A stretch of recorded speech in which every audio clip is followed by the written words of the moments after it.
Lights. But when you get to the Houston area in particular, there are so many schools and so many stadiums that you play Thursday night, and it's just like a Friday night. It is absolutely gorgeous here at A-Leaf and Crump Stadium as we get ready to broadcast A-Leaf football here on the KMAX Sports Vype Media Network. Good evening, everybody. I'm Chuck Licata, president of KMAX Sports with Vype Media. Joining me tonight will be Rob Lynch and the man we call the General, Mr. Brandon MacArthur. We got Rosie back in the KMAX studios. She is watching the broadcast and monitoring it, make sure that the video and audio is as good as it can be. We thank you for joining us here tonight as we bring you A-Leaf ELSIK, the Rams, hosting the Crusaders of Strake Jesuit. 23-6A district has just started football. 4 teams, A-Leaf Hastings, Pearland, George Rance, and Strake Jesuit come in with 1-0 records. Meantime, ELSIK, Taylor, Dawson, and Brasseswood are 0-1 as we enter week 2 of district play.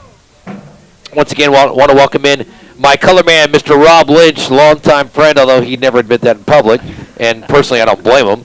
But Rob here not only as the color guy for a while, but also scouting both teams in cooperation with the Harris County Houston Sports Authority. Talk about that. That's pretty exciting. Yeah, Chuck, we came out tonight. We're glad to be here.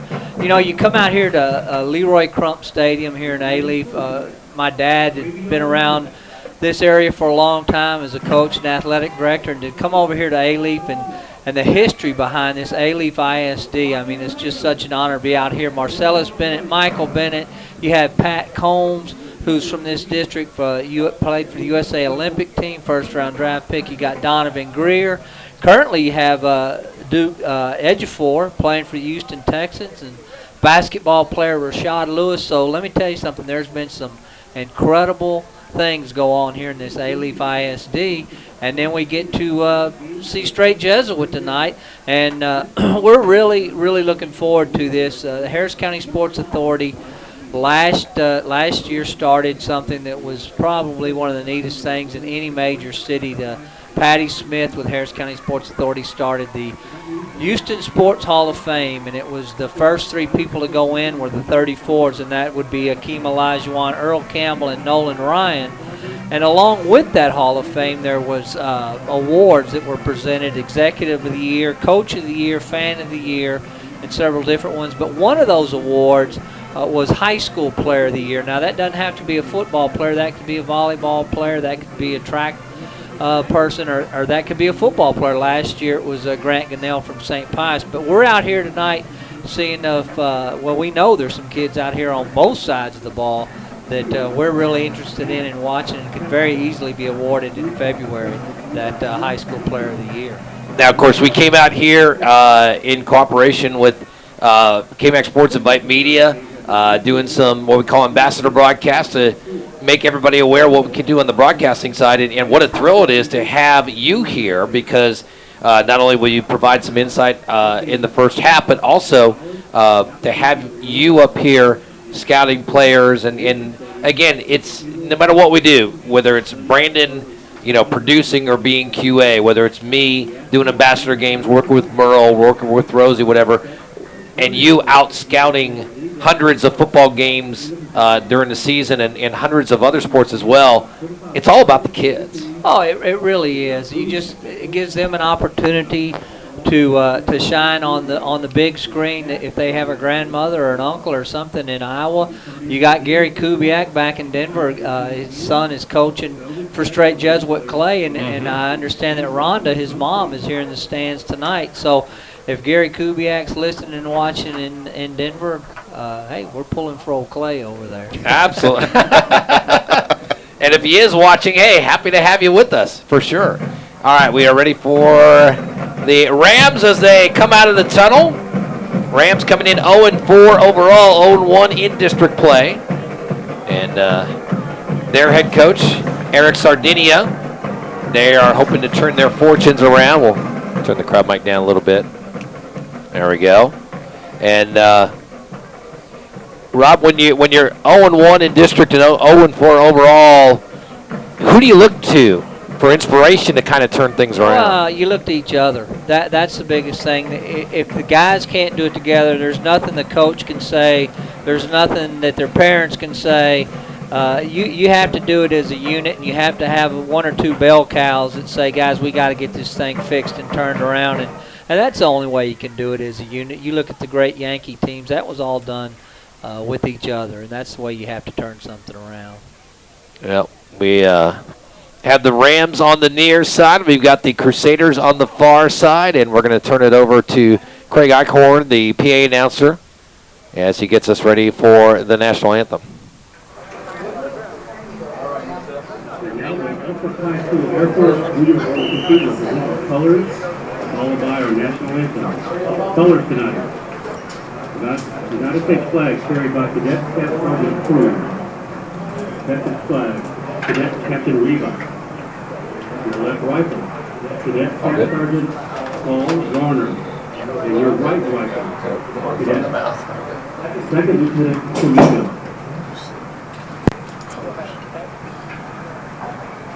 You're good.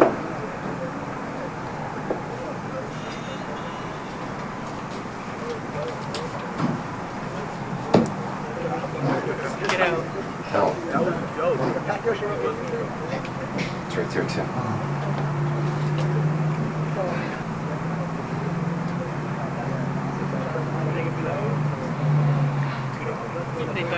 Ladies and gentlemen, please stand. Gentlemen, please remove your caps as we honor America with the play of our national anthem.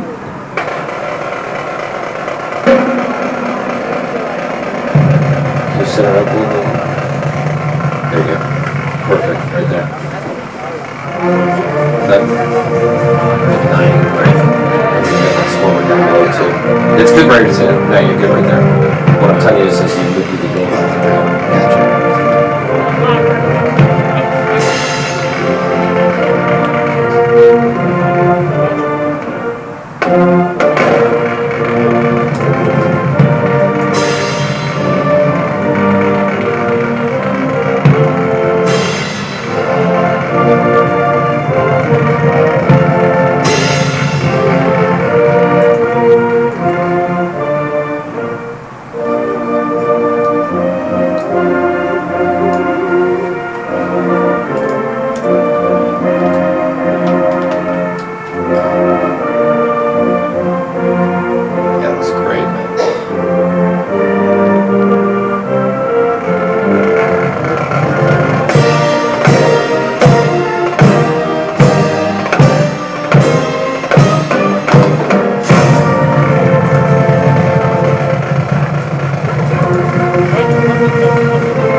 So national anthem, and we are getting ready for Thursday night football, A-Leaf ISD style here on the KMAX Sports Vype Media Network. Again, I'm Chuck Licata, president of KMAX Sports, along with the general, Mr. Brandon MacArthur, punching the buttons, running the camera, doing everything that I'm not doing, which is about 90% of the entire broadcast. Rob Lynch joins us as well for a little bit. Happy to have Rob with us. Again, you got it. Tale of two teams here. Strake Jesuit, the Crusaders, come in 1-0 in district. They are 4-0 on the season. Meantime, ELSIK on the flip side, 0-4 on the year. 0-1 in district, can certainly turn things around. Rest of the schedule, we'll be here tomorrow night to broadcast homecoming night for A-Leaf Taylor, as they will take on Brasseswood. Other games in the district, Pearland will visit Dawson in the Battle of Pearland ISD. Also, A-Leaf Hastings will play at George Ranch tomorrow night. So, heavy schedule. Happy to have you here on the broadcast. Again, Chuck Licata working with Coach Craig Eichhorn, who is, or Mr. Craig Eichhorn, who is the PA announcer, and A.D. William Molig. Man, oh man, him and his staff have been nothing but incredibly wonderful, helpful to get us set up here as we do a doubleheader of football for A-Leaf ISD here at Crump Stadium. And Rob, you were telling me before I even set this up, you were telling me about the tradition here at Crump Stadium. Oh, yeah, there's a lot of tradition. There's been some really good football teams play in this stadium, and back in, I think it was 76, 74, I think 74 this stadium was built. And there was nothing else like it when they built this thing back in 1974. And the area has grown up and now grown past out toward the Sugarland area. But A-Leaf's always, in all their sports, contended in everything they've ever done. It's just it's a good place and good schools and good kids. And I think you're going to have a lot of fun covering this A-Leaf ISD group. Meantime, captain's out at the field as we wait the coin flip. Strake Jesuit in the white uniforms with the green trim and green numbers. And it'll be A-Leaf ELSIK. The Rams won the toss, and they will defer to the second half. So Strake Jesuit will start out on offense first. Names will be calling there. Quarterback Michael Hansen, a senior. Running back Michael Wiley. Tight end Thomas Gordon, wide receivers Caleb Crawford, and one of the gentlemen you're looking at tonight, Rob, Nathaniel Beal, who is committed to Iowa State. Iowa State, yeah, and he was also one of the player of the year, or the preseason, one of the preseason teams for the Houston Touchdown Club. That was awarded. Oh, that's right. At the Terry Bradshaw banquet. So he's quite a player, but the running back Wiley is, I think they said, is committed to go to Arizona. Mm-hmm. So yep. He's Gordon, Gordon, the tight end, is headed to Northwestern. Northwestern, yeah. So their offense is electric, and they'll probably be a lot of fun to watch. But, you know, A-Leaf deferred on this, and you can see why they're 0-4, and they're probably looking for a big play to get things started, spark the team. And, you know, one play a lot of times can turn a season around. So we'll wait and see what happens here. Yep, the kicker for the Rams, Edgar Renteria, number 29, a junior. As the Rams will go right to left to start the game. Jesuit will go left to right. He's got his orange shoes on. Yep, boy, you can see that, right?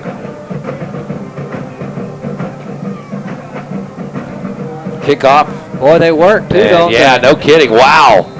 That puppy almost went over the crossbar as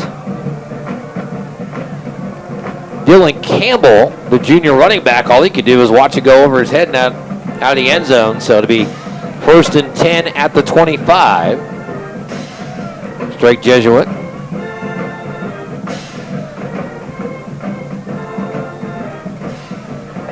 Will come out again. It'll be Michael Hansen, the senior quarterback. Backed up by Michael Wiley, headed to Arizona. William Dickinson, the fullback, number 8. Thomas Gordon, the tight end. Caleb Crawford, Nathan Beal among the receivers as they go 2 receivers near side, single receiver far side. And that is Beal up the far side, and we're moving it up to the 30. I can't. I don't have an answer. Interesting. I thought it was the 25. All right, so here we go. 1st and 10, I formation fullback. Handoff. And quarterback with the ball rolling and hits a man over the middle. And that is Beal. Nathaniel Beal, and he is up to the 48-yard line. Just a well-designed play, and got open, and I think he was looking for him the entire snap. After the ball was snapped, I think he knew where he was going to be. Yep, he was right over the middle, hit him on the crossing pattern, and they are 1st and 10 at the 48. Just underway here at Crump Stadium. Courtesy of the great folks at A-Leaf ISD. Back to pass and sideline toss, and that is Caleb Crawford, the senior. And Crawford across the 50 into Rams territory at the 45. It'll be 2nd down and 3 on the 7-yard gain. I think A-Leaf just deferred on this and would like to have a bigger stop, but let's see what they can do. Maybe they can keep them out of this end zone. 2 receivers top side, single receiver near side, single back. Quarterback under center looking, and he is flushed out of the pocket. He's running 40, 35, slides down about the 33-yard line. Again, that is Michael Hansen. And they're going to mark him down at the 34. So Hansen with an 11-yard gain. And it's 1st and 10. 3rd first down of this drive early on. He did a great job of getting out of there. He was just one grab away from going down for a loss and got out of there and got positive yards. Two receivers top side, single receiver. That is Beal on the near side. Single running back, and he gets the handoff coming around the right side. 30, 25, and stretches out to the 25-yard line. As the first carry there for Michael Wiley, who is an Arizona commit. He picks up 9. It'll be 2nd and 1. He's going up there with Coach Kevin Sumlin, who Grant Gunnell from St. Pius. It'll be an all-Texas team in Arizona. Max Merrill, Iggy Mendiola, Barkley Briggs, Grant. I'll get that name in a minute. Luke Melton among the offensive linemen as there he goes again. And the flag from behind is up to the 20-yard line.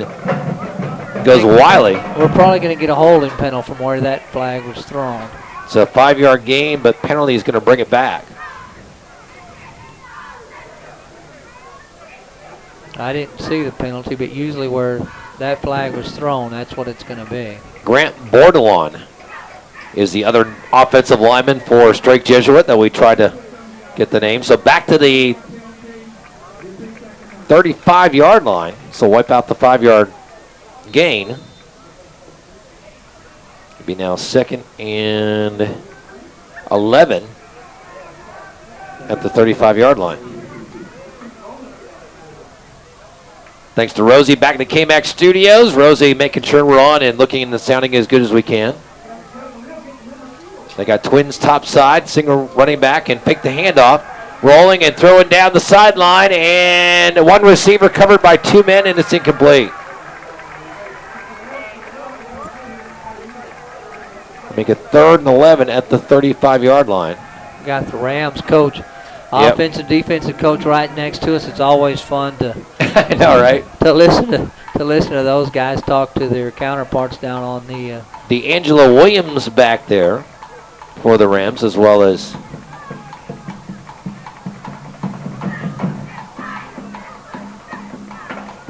Ayo Moody Ogun Boomy. That was good, Chuck.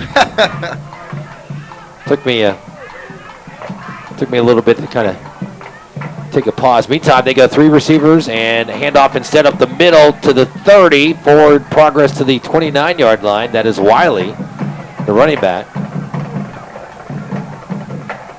And he will gain up 6. It'll be 4th now. I don't think At there's the any 29. question what they're going to do here. No. It'll be 4th and 5 at the 29. The offense hasn't gone anywhere. Again, Michael Hansen, the quarterback, the senior. Now the Twins top side, single receiver near side. Man in motion, that's a tight end. Comes to the near side, sets up. Back to pass.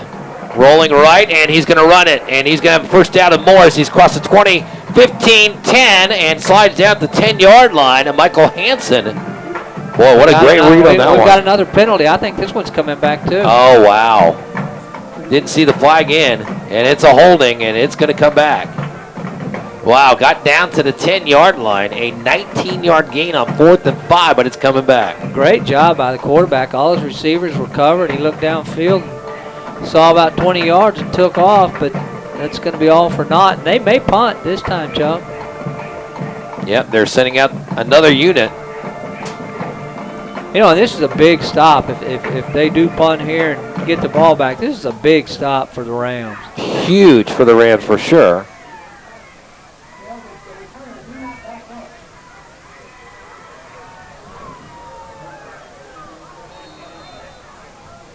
Back to receive the punt, Terrell Johnson. Johnson inside the 10 at the 8-yard line. Snap back, kick coming from Jack Pittenger. And that one will go out of the, just out of the end zone. Wow, it looked like Robin took a hop at the 2 and kind of went sideways and then decided to go through the end zone. I thought it was going to stay into the field of play. Yep. Just barely squeaked in there. They almost blocked that punt. So the Rams come out, and just as you said, Rob, they got a huge stop. It was an impressive drive for the Crusaders as they marched from their own 20 to the 29-yard line of the Rams, but then the penalty after the quarterback had gained the first down, and here they are. Well, they had 2 crucial penalties in that drive right there, and that's Straight Jesuit, as disciplined a team as they are, you just don't see them get a lot of penalties, and they had 2 on that drive. Terrell Johnson, the quarterback, flanked on either side. Also has a man behind him. And zone read, and he's going to take off himself. And he is going to be stopped short of the first down. 8:24 to go here. First quarter, no score. They're trying to get him outside, but I think they lost a couple of yards on that play. That was actually the Wildcat. Teron Reed ran that one. And it goes from -3 to be 2nd and 13 now at the 17-yard line. Chuck Licata, the general, and Rob Lynch here. Rosie back at the KMAX studios. She just gave us the thumbs up. Everything looking and sounding as good as it can. Outside of the play-by-play, of course, but, you know, we've come to accept that. And now flag comes in, and play clock was at 0. Oh, no, it's procedure instead. And, Rob, the defense held its own, but right now the offense is going the wrong way. Yeah, they are. The defense came up with a big stop. They deferred on the kickoff, and everything. The plan was working well, and now they've got a big hole they've got to have to get out of here in the wrong end of the field. Back to the 13-yard line. Handoff. Second man through up the middle. Boy, he's got a burst of run, and he's going to go. Oh! Ooh. What a great run. Patrick Naima. Man, and he shot through that hole like a bullet. All the way up to the 35. He was one step away taking that to the house. So it was 2nd and 15. Naima makes it up and more as he gets to the 35. A 22-yard gain, 1st and 10. That's a really good play call down there by the Rams coaching staff. Quarterback. Now splits the running backs. Terrell Johnson takes the snap. Handoff. Naima again. Nope, quarterback going to keep it around the near side, and he gets across the 35 to the 37-yard line. I'll tell you what, they certainly don't come out and look like an 0-4 team. No, they really don't. The offense is really, the plays are good. The offense is executing, and they don't look like an 0-4 team to me. And that says a whole lot about this coaching staff. The coaching staff has led them to believe they're not an 0-4 team, and they've come out ready to play football. Absolutely. And especially after the good start on the drive by the Crusaders, defense stepped up and was able to force a punt. So here we go.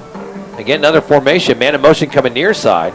And pick the hand. Our quarterback up the middle. He's got a lot of room to run. Across the 50, 45. Being dragged down and takes 2 tacklers with him to the 37-yard line. Wow. Here's the new offense. Running up the middle. They're getting it in chunks now. On the tackle was A.J. Casapo, but, there's the offside right there. They're going to get 5 more. Oh, they're going to call it on the offense. Oh, no. That was a 26-yard run, by the way, for the first down, and pending the call here, and they are calling it on the offense. Well, they've proven twice tonight that doesn't matter because what they were 2nd and 20 a while ago. And so 5 more doesn't seem to bother this offense. Back to the 42 to be 1st and 15 now at the 42, but the Rams moving the ball, coached by Eric Sardinia. By the way, coming up to halftime, we'll talk to H.D. Chambers, the superintendent of A-Leaf ISD. Again, thanks to Rosie Rosanna Dana back at the KMAX studios. And snap back handoff. And this time, 2 tacklers come in, led by Drew Koenig. And that is Naima, who is stopped for a 2-yard loss. Actually, a 3-yard loss. It'll be 2nd and 18 at the 45-yard line. Now, I guess you can't run up the middle all the time. You have to throw something else at it, right? The Strake Jesuit is a very talented group of people over there, but I'm really impressed with this offense right now. Absolutely. Coming out in different formations and different sets. Back to pass and throws down the near side. That's long, and that is caught. Oh! Climbing the ladder, and at the last second losing it is Teron Reed. Oh, man, it looked like he had a spectacular NFL-style catch. And the quarterback threw it out there. Boy, what is that? That was almost, 45 yards. Oh, man, and it was 1-on-2, but it was Reed who had direct line to the great pass by John. Tell you what, Terrell Johnson is somebody got to kind of put in the list there. Yeah. He can run, he can throw, he's accurate. It's very impressive. He's running this thing like it belongs to him. 3rd and 18 now at the 45. That's the only problem. It looked pretty, but no completion. And that's going to be a timeout, I believe. Yep. On the near side, it was Reed who looked at the Rams sideline, and the snap was about to come. So, smartly, Eric Sardinia calls the timeout. Again, happy to have you here on the broadcast. Eric Sardinia is, for an 0-4 team, these guys could just as easily folded the tent and came out here and gone through the motions, but that's not what we're seeing in this first quarter. And again, A-Leaf ISD, 235,000 total square feet at the new A-Leaf ISD Center for Advanced Careers located on Richmond Avenue just across from us. Capacity of 2,500 students. It opened in August of this year. The center hosts advanced level courses for 10th to 12th graders.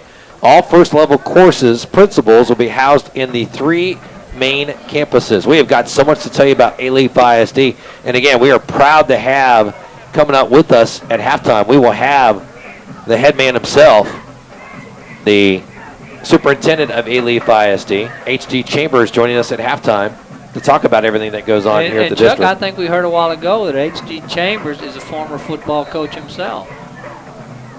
Yeah, and he's been all over Houston. When you read his resume, he's done everything in Houston. Meantime, handoff and being tripped up. That is Naima, and Naima loses another yard. So, Rob, the Strake Jesuit run defense on this last set of downs has really stepped up, forcing a 4th and 19. Yeah, they have. Jesuit, we had a chance to visit with some of those coaches earlier, and those guys were very impressive, and you kind of thought that they were going to stay in the game the whole time, and that's exactly what they did on that drive. They figured a way to stop them. So, punt coming, and left-footed kicker down near the sideline. Ball's going to bounce at the 25 and go out of bounds at the 20. Let's see where they mark it, 23, 24-yard line. They're gonna go Down to the 24. So, Brandon, your thoughts so far in the game? Rams are doing a great job running a lot of misdirection, getting Jesuit kind of off balance here, but I don't understand why on that last play call why they kind of did the inside handoff there when we've seen him chuck it deep and he's got accuracy. He's got accuracy for sure. There's receivers tied that jump perfectly, so I kind of would let him chuck it a little bit more. Meantime, Michael Hansen back out at quarterback. And takes the handoff, play action pass. Pass over the middle, screen pass. 25, 30, 35, 40. Dragged across and probably down to the 45-yard line. Or close to it. Nice screen pass there. And if you saw that, the guy came from behind the runner to make the tackle. And, there again, an 0-4 team's not quitting on you tonight. That guy was going to make that tackle and chase the ball carrier down. And that, again, says a whole lot for the Ram coaching staff. That was Thomas Gordon, the tight end, on the previous pass completion as the run goes off left tackle and across the 50 into Rams territory at the 49-yard line. Gain of 6. It'll be 2nd and 4.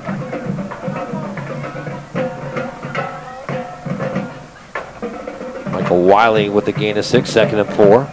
Again, on that 21-yard pass completion, it was Hansen to the tight end Thomas Gordon, who was headed to Northwestern.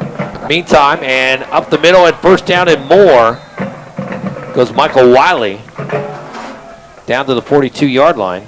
That'll Michael be a first Wiley's down. a pretty impressive back himself. You can see why Coach Sumlin thought that would be a good idea for him to come to join him in Arizona. Yeah, no kidding, right? They go Twins top side. Quarterback under center. 2 running backs behind him. Hands off, second man through, and that's Wiley. Wiley across the 40 to the 38-yard line. So a gain of 4 to be 2nd and 6. And you guys, you know what? It's really interesting. Fast-moving offenses, but I'm not used to seeing the quarterback under center, and that's what both teams are doing. Yes, they are. Nobody's been in the shotgun. We can travel all around here tonight and probably not see a lot of that. comes up. He's got twins on the near side, single receiver far side, single running back. That is Wiley. And looking on the near side, quick throw. And it is to the 30, inside the 30 to the 26-yard line. And the pass complete to Caleb Crawford, senior wide receiver. And it'll be another first down. So the offense, Rob, is kind of picking up where it left off. Well, they are. There's 3 minutes left in the quarter, and the Rams defense so far is they're bending, but they're not breaking. And see if they can keep the Crusaders out of the end zone. Handoff, second man through. Wiley breaks it, and he's across the 15 to the 10, hits another player. Boy, I tell you what, yards after contact on that one was amazing as he gets to the 11-yard line. Yeah, this guy's a big-time player. That's a 16-yard run to the 11-yard line. That's the fourth first down of this drive as the clock winds down, 2:30 and counting here in the first quarter.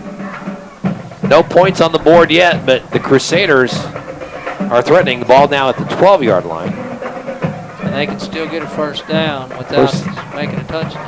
And pitch out. Lead block from the fullback. 10-5. Touchdown, Michael Wiley. So 12-yard run puts Strake Jesuit on the board early. Well, he turned the corner, and he was going to be in the end zone that time. He's got some jets. He's got that extra gear. When he got on about the 7-yard line, he was gone. Kicker Jack Pettinger will come in for the, Andre Baud will come in, the kicker for the extra point attempt. Out of the home of Bryce Palmero. Snap, hold, kick is up, and the kick is true and blue.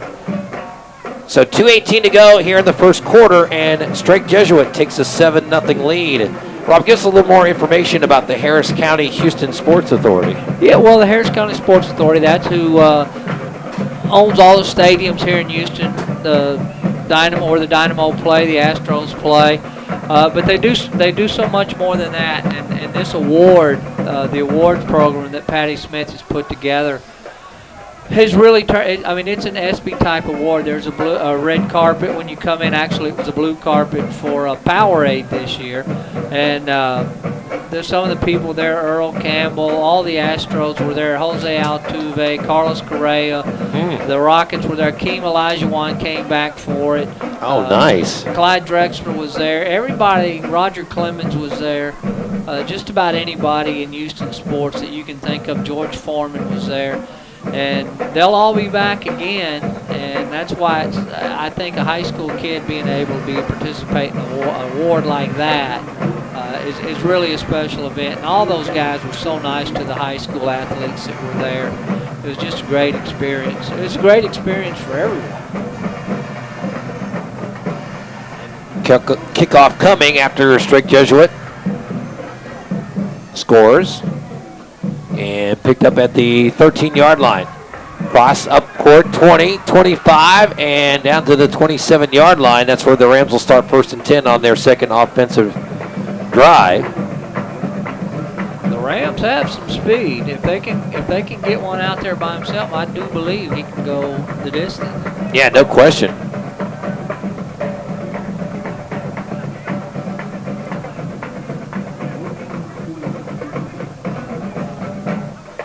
Seven-play, 76-yard scoring drive for the Crusaders. Took up 2 minutes and 30 seconds off the clock. As the clock now at 2:09. And it'll be 1st and 10 for the Rams at their own 28-yard line with 2:09 to go here in the first quarter. Johnson hands off and across the 30-yard line. That is the man that will get the lion's share of the work, Patrick Naima, a senior. The Rams line is as big as most 6A lines you'll see in the area. They got some big boys out there. Twins topside, near side. Quarterback takes the handoff, and their bubble screen is met and stopped. That's going to be a loss as coming in to make the tackle was David Herrera, a senior linebacker. Really nice play. Yep.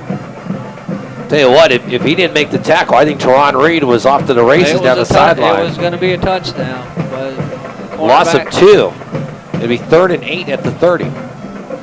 Yeah, boy, you talk about a game of inches. It really was. That could have just as easily been 7-7. They go Twins top side, single receiver near side. 1:05 to go in the quarter. Back to pass. Johnson looking and pocket collapsing, being pursued from behind, and the ball is popped out as he was about to throw the ball. And in there for the defense was Ryan Keneally, a senior lineman who caught the quarterback from behind as Johnson was just about to throw the ball. Talking to the Strake Jesuit coaches before the game, they really think Ryan Keneally is quite a football player. They think he's come a long way, just really played well for him so far this year. So 4th down, forced to punt with 56 seconds on the clock here in the first quarter. And the punt goes on the far side, up across the 50-yard line. Now cutting back, doing a little Barry Sanders impersonation, and met. Oh my goodness, he was pummeled. On the return It's Nicholas Garrett, big 91 right there. was Dylan Cho, and Nicholas Garrett made him regret the fact that he reversed field with 40 seconds to go here in the first quarter. That was good special teams work by the Rams. Sure was. But starting at the Rams 49, We got a little confusion right now on the defense. Rams have already used one timeout. 2-man backfield, single receivers both sides. Tight end coming over now on the near side. And back to pass. Looking down the left sideline, going for it all, and caught at the 20, 15, 10. That's the Iowa State. Did he get in? Nathaniel Beal down to the 1-yard line. Oh my goodness. Gain of 48 yards sets him up 1st and goal at the 1.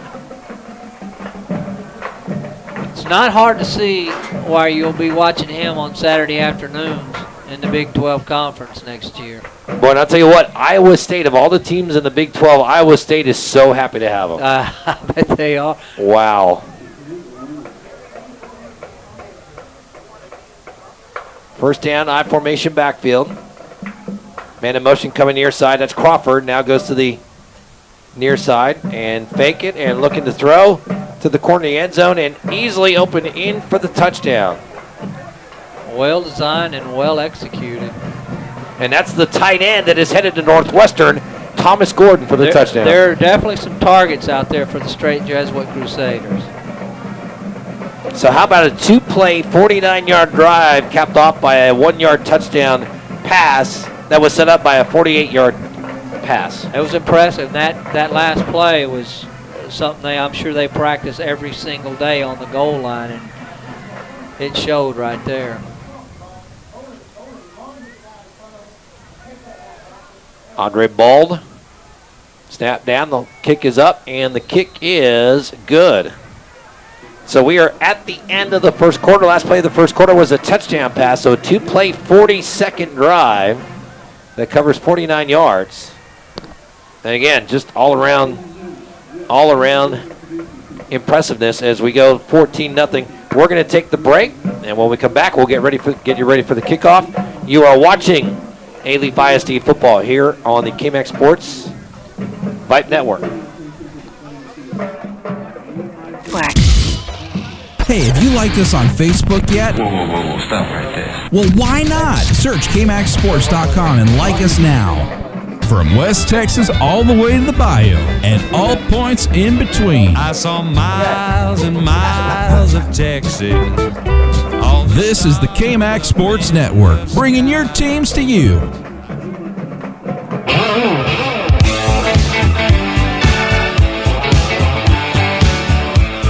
So Rob Lynch, ladies and gentlemen, has left the booth. Happy to have him with us. He's going down to do a little more scouting up close and personal for the Harris County Houston Sports Authority. So that means the General and I will carry you the rest of the way. 14-0 in General. Wow, 2-play drive. You can't ask for much more than that. Not only that, I love the way Jesuits, I mean, they've run basically 50% pass, 50% run, and they've done it so efficiently. And like you guys said, it's very rare to see a Texas high school quarterback under center, but man, he does it flawlessly. Let's see if the Rams can counter here. They actually really need to put another strong drive together. They had a phenomenal one on that first drive there, but just couldn't put it all together. This is going to be a big call for them here.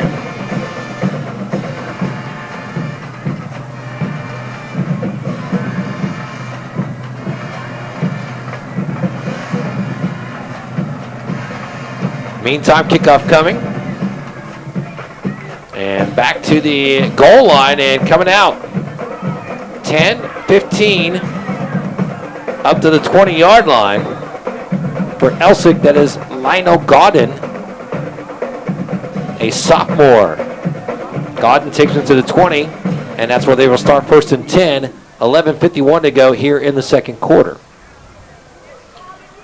Well, we've seen the Rams running it up the gut has seemed to really worked out for them. They've run a great job doing misdirection, sending wide receivers like they're going to do a jet sweep. They kind of need to keep that going to keep Jesuit kind of off balance here.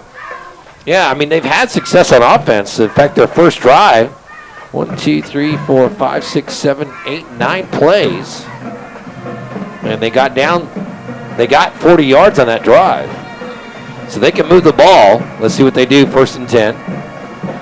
Quarterback in the shotgun, offset left is the running back. And handoff, man goes up the middle. Man, he has got a ton of speed. There we go. Just found that hole and just hit it. Once again, that is Patrick Naima.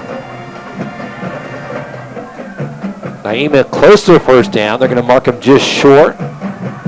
Mark it at the 28-yard line, so gain of 8 will be second and 2. Naima, by the way, wears number 8, so little irony there. Exactly. Yep. And handoff. It goes off left tackle. He's going to be caught just short. Forward progress to about the 29, so he gain a 1. As it'll be 3rd and 1 now at the 29. Great job by Jesuit there reading that option read there from the quarterback, and they plugged that hole real quick. Rodkeith Cheney, Quentin Deloche, Alberto Rodriguez, Alan Jones, Michael Ayama, tight end DeMarcus Dunn. Those are the offensive linemen for the Rams who have been doing such a great job blocking for the offense. 10:46 to go here in the second quarter. 3rd down and short. Snap back, handoff, and Naima is going to have the first down and more. Nice second effort, nice second push for the first down at the 32-yard line. Gain of 3. Like I said, it's all starting with that offensive line there for the Rams. They're doing a great job creating these holes, and they're hitting them. And whenever they have that hole available, he's got that speed that it only takes one handoff for him to take it to the house. As the third first down for the Rams offense as they go in the shotgun, 10:23 to go. Stacked receivers on the near side. And it's going to be the bubble screen out here. Oh, and he dropped the ball. He's got to pick it up. And he is going to be back, I believe, forward progress to the 25. Oh, that's going to be a flag. Yep. Yep. The receiver, of course, was Teron Reed as the flag comes down, as the general said, Brandon MacArthur. And again, thanks to Rosie, Rosanna, and Dana back at the KMAX studios. They're going to mark it at the 25, and they're talking about the flag down there. Should be a personal foul, give him 15, and probably first down here. Yep, that's what it is. They had him stop, Brandon, at the 25, and I'm not sure why they decided to keep pushing him back. It was the kind of the almost wrestling tackle there where he threw him down, and it's just one of those things where you just don't have to do it. You got 9 guys surrounding him. Just let him go. Let the play go. Be called dead. That was actually a completion of -7 yards, but with the 15-yard penalty and the automatic first down, they will set up 1st and 10. It should be at the 40. I'm not sure what we're discussing here. I'm not either, yeah. Clock stop with 10:07 to go. Again, happy to have you here on the KMAX Sports Vype Media Network, bringing you A-Leaf ISD football. Will be here tomorrow night. Brandon and myself. Do it again. As it'll be Brazos Wood coming in to Crump Stadium to visit A-Leaf Taylor. Brazos Wood and A-Leaf Taylor both 0-1, so somebody's going to walk out tomorrow night with their first district win of the year. It's also homecoming. And Brandon, I was told that they'll have the homecoming ceremony at halftime, which we'll broadcast so folks can watch the replay. And, you know, because you know how it is when you participate, you can't really watch it. Exactly. We'll have it for you live and on replay. There we go. A little memory bank. Yep. Wow, they're calling it incomplete. No way. They're calling it incomplete, but they're keeping The flag. the unsportsmanlike conduct. I don't understand how that works, but I mean, because then technically the play would have been dead. Exactly. And so I'm not sure how they're coming together on this one, but nonetheless. Tell you what, Rams are going to snap the ball as soon as they can so they don't have a chance to rethink that decision. Yeah. 1st and 10 at the 47-yard line. Yeah, I think you see some of the Jesuit coaches out there on the 40 kind of talking to them, getting an explanation too, because I've never seen that before. And the reason it's at the 47 is because they mark it from the spot that the ball was last possessed as opposed to the incomplete pass, because otherwise it'd be at the 40, but the ball was actually at the 32 where it was snapped. Hey, if you're confused, you know what? You're not alone. I was just thinking, hopefully there's not a quiz. That's right. So here we go. The Rams close to the 50 at the 47. 1st and 10 after the penalty. Stacked receivers left and right. Handoff. And coming around the right side, Naima. And Naima is going to be stood up. And, boy, he's going to keep fighting for yardage. And a couple players there coming in to make the tackle. Camden Terry and Jack Pettinger. As Naima stopped for no gain into second and 10 at the 47. Yeah, so the original unsportsmanlike conduct happened at the 25, but because the pass was incomplete, they spotted it at the 32 and moved it forward 15 yards. Although the play didn't count. But the yards do. And now timeout going to be taken here. It's going to be number 2 on them. The Rams are going to take their second timeout. This comes with 9:20 to go here in the second quarter. Again, I'm Chuck Licata. Nice zoom in on the Rams huddle there. Thank you, sir. Absolutely. He is the general. We call him the general, Mr. Brandon MacArthur. Back to KMAX Studios, Rosie Rosanna Dana. Woo! And we got a full slate of Thursday night games, and you've been part of this culture for a while. And I have. you know, Friday night football is Friday Night Lights, but Thursday night football can be just as fun. I mean, down here in Texas, it's a religion, man. It's one that's practiced every single day. Doesn't matter what day it is. You get a Texan out here, they're ready to fire up football anytime. You know, the other thing is, too, when you have the Thursday night football, kind of sets you up for Friday night, and of course, coaches can go out and scout teams when they're not playing. Absolutely. Also, in the UIL way of doing things, you cannot broadcast video live on Friday night. Interesting. Well, if you get permission from both teams like we got tonight, you can broadcast live video. So we're happy to have you watching your grandson or nephew or whoever you're watching as the screen pass on the near side across the 50 to the 47-yard line. And that was the running back, Patrick Naima, who was lined up as a receiver. So now to be 3rd and short into Crusader territory at the 47-yard line. If I'm not mistaken, I believe that actually is the first completion, correct? Yes, because that other pass completion was called incompletion. Yep. So it'll be 3rd and 3 now after the 6-yard gain. Terrell Johnson. Ooh, he had him jumped. Yeah, he had him jump. Boy, I'll tell you what. Seen that 9 seconds on the play clock. Seen that a couple of times tonight. That's where you got to just snap it and get a free play there. 3, 2, 1. There goes the snap. And fake the pass and down towards the end zone. Oh, and just out of the grasp. Great play action pass. As they tried to hit the receiver going all the way down. And it'll be 4th down. Yeah, and of course that was Teron Reed. Well, I'll tell you what, the Rams have some players that have some jets. Yes, they do. Ooh. See it. And what a great execution on the play action pass, too. I bought the run. I was the whole time. I was about to start zooming in on the inside of the line, but then all of a sudden I look up and there he is chucking it deep. There's already a man down there on the 20. So it could have been a 1st down and goal. The pass just out of the reach of Teron Reed becomes now a 4th down and punting situation.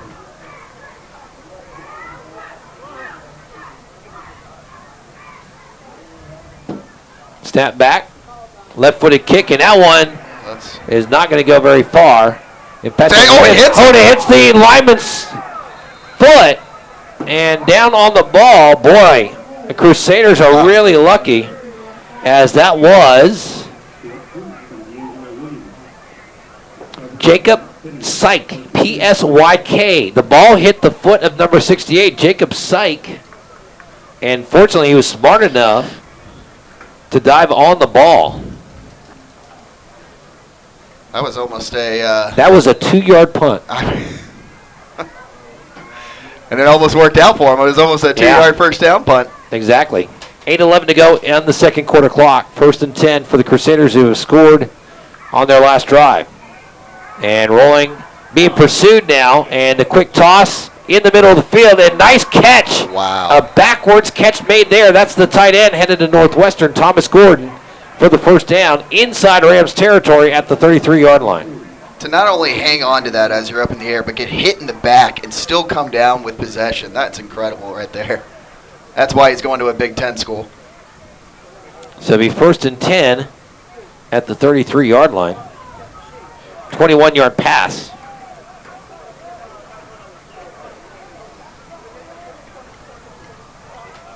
Snap, handoff, coming around, and up the middle, and what a burst across to the 20, being dragged down from behind up to the 17-yard line. That is the running back, Thomas Gordon. Wow, they're making big plays right here as he gets to the 17-yard line. That is a gain of 16 yards and another first down.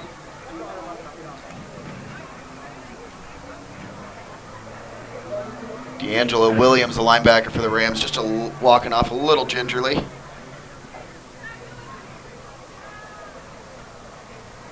Rams have used 2 of their timeouts. Strake Jesuit has yet to use a timeout. You see the score there on your screen, 14-0.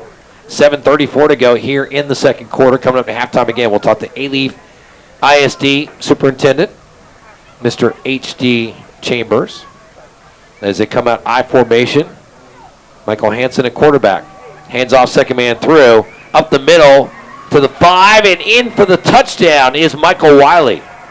Never went down. Wiley with the 17-yard run that comes with 7:13 to go in the second quarter. And Strake Jesuit up 20-0 pending the extra point. Man, Jesuit, they can just put it on the board quickly too, man. They have got such an awesome offense in the terms of just mixing up the play call, hitting you with play actions, bootlegs, and then the blocking up front, creating these holes, and these running backs don't go down on the first hit either. Bryce Palumbo, the holder. Andre Bod, the kicker. The Bud. Snap back, hold, kick is up, and the kick is good. And give Palumbo credit as that ball hit the ground on the snap. But he was able to get it back up in time and set it for his kicker. Kick is good, and it's now 21-0 Strake Jesuit. We'll take this time out. You're watching A-Leaf ISD football, proudly on the KMAX Sports Vype Media Network. Sports Network.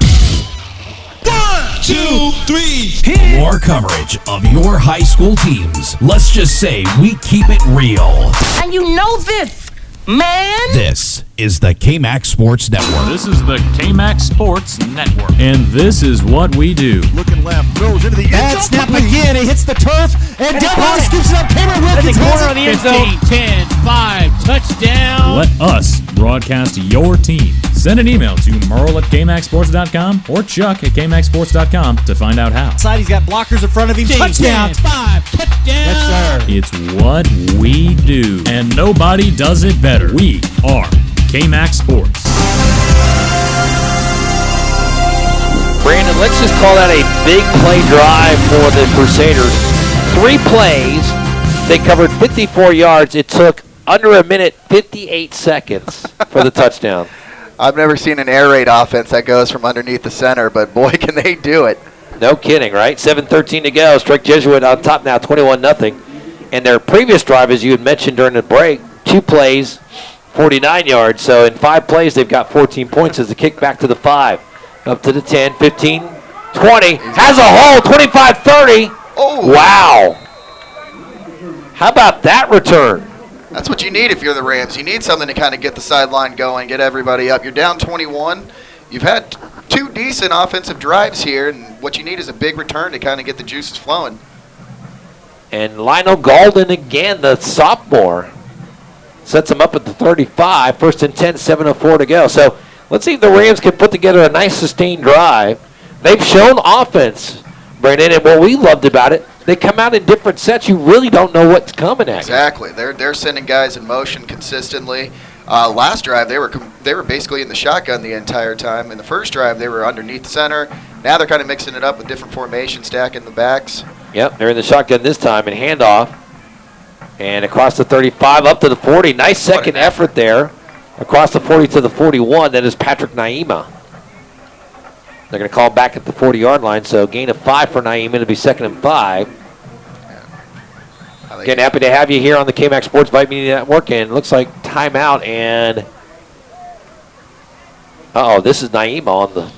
Yeah, I think his ankle got twisted up a little bit there on that tackle, so just getting a little bit of look out. That's kind of one of those where you roll those ankles, it's a stinger, man.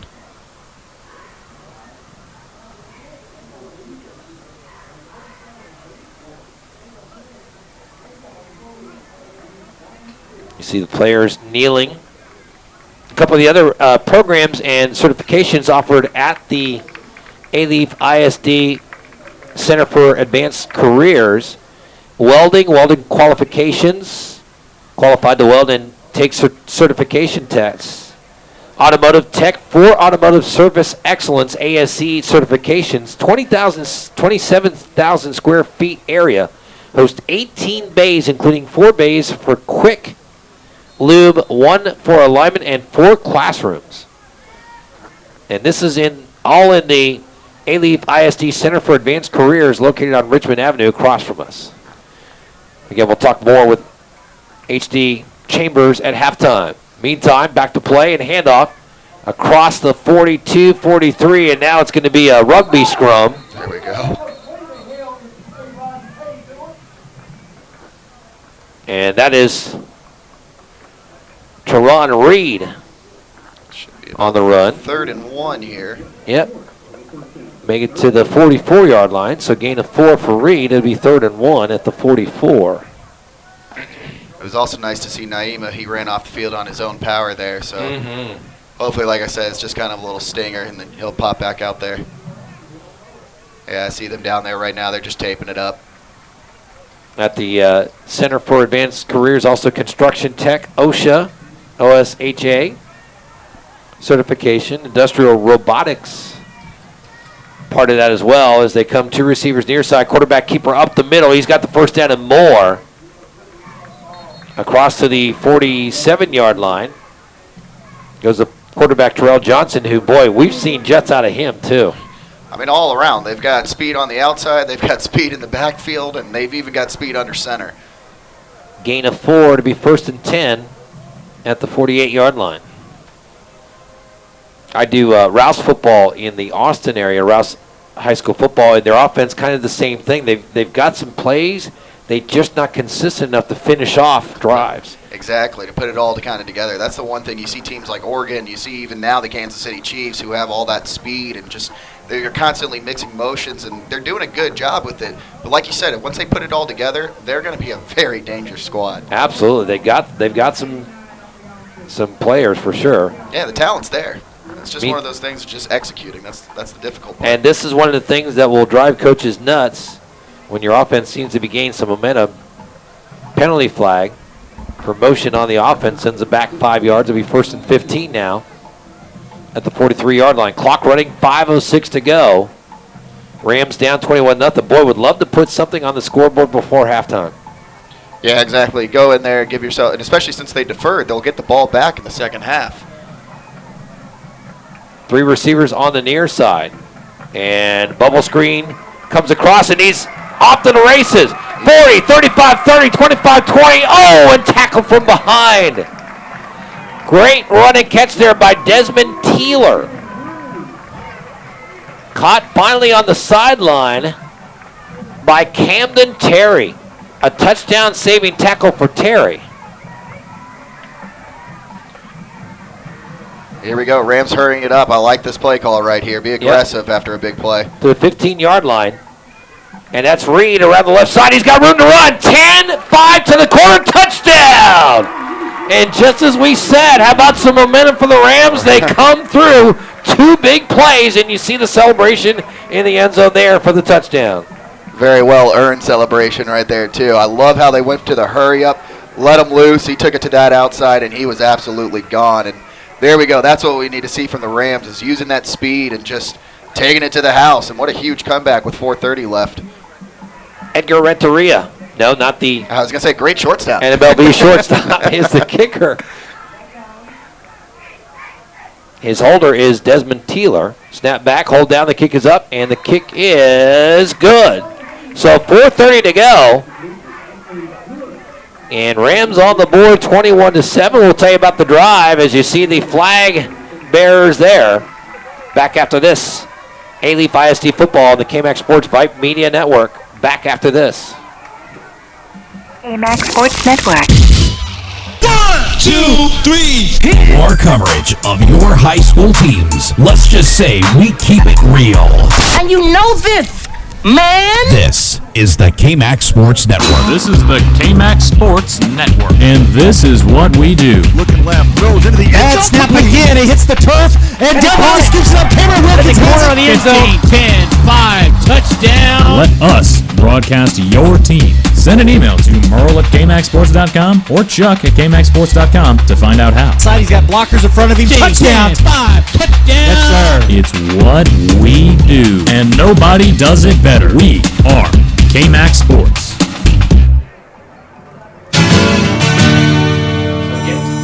Getting a little bit there. A 5-play, 65-yard drive took 3:26 off the clock, but it was the last 2 plays that really set him up.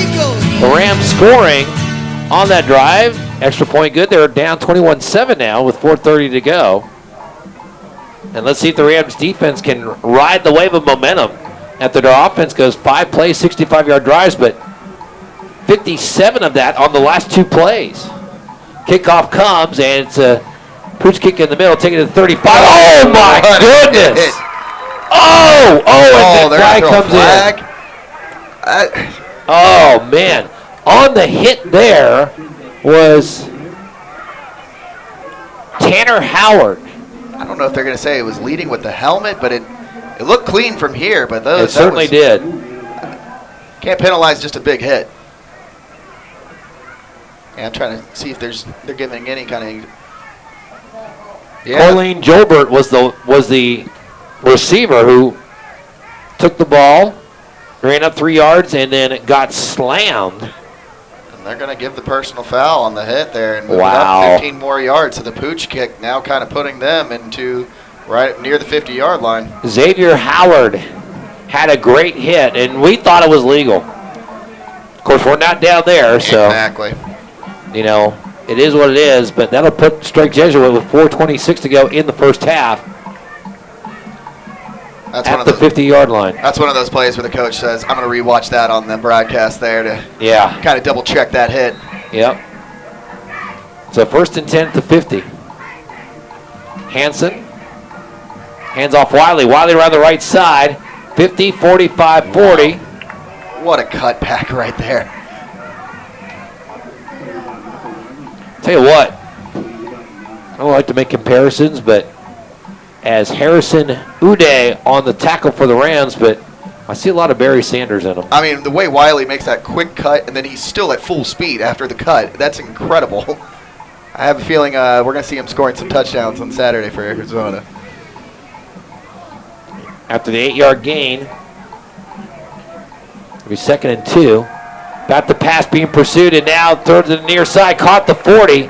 And good effort there. That's the tight end. He gets his way up to the 38, does Thomas Gordon. You know, great job by the Rams right there, just holding on and hoping, just waiting for your guys to come back for more help. But that play right there will give Jesuit the first down. David Chamba with the defense there.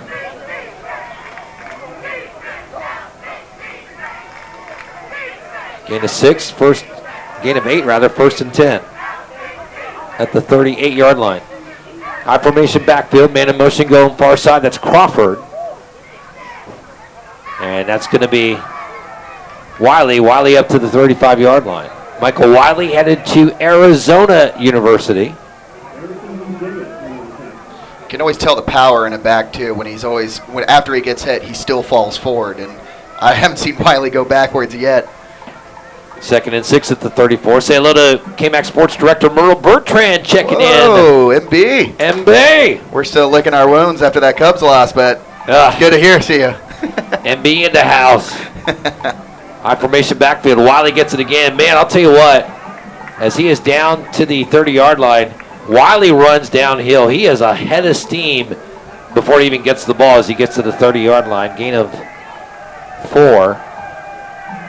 And his vision, too, is incredible. He does not miss a hole right there. The minute he sees it, he is just hits that gap and gone. Merle Bertrand doing the Cristino sweep as the clock now 2:31 and counting here. As it'll be 3rd and 2 at the 30-yard line. Under center. Guess who gets a handoff? Oh, and he's got the first down and more. Great block off the right tackle there. And the first down at the 25-yard line. If he doesn't get tripped up right there, that's 6. Yep. As it is, it's a gain of 5 and a first down at the 25-yard line. Clock running, 2:15 and counting. All 3 timeouts available to Coach Clay Kubiak, son of Gary Kubiak. Again, at halftime, we'll have Superintendent H.D. Chambers up here to talk. Man in motion, that's the tight end. Sets up near side now. That's where he's going. Back to pass. Looking. He's looking at him. Throws instead to the far side and just out of bounds. You're right, it's the tight end there, Thomas Gordon. That was one of those situations you saw him move in motion right there off the line, and after 4 straight running plays, I wasn't going to be too shocked to see a pass play right there. 20-yard pass play to the 5-yard line, 1st and goal at the 5. Clock stops with 1:42 to go as Gordon able to get out of bounds. Gordon headed again to Northwestern University.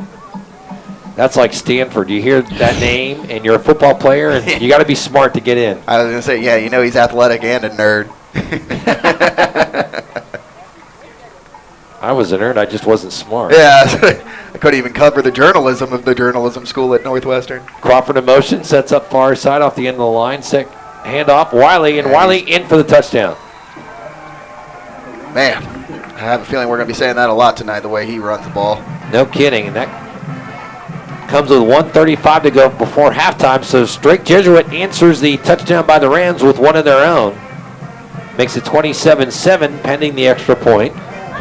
Andre Baud, B-A-U-D, out of the hold of Bryce Palumbo. And again, Palumbo on that last extra point attempt did a great job to grab the ball as it hit the turf and put it up in time for Baud to kick it through. 1:35 to go before halftime.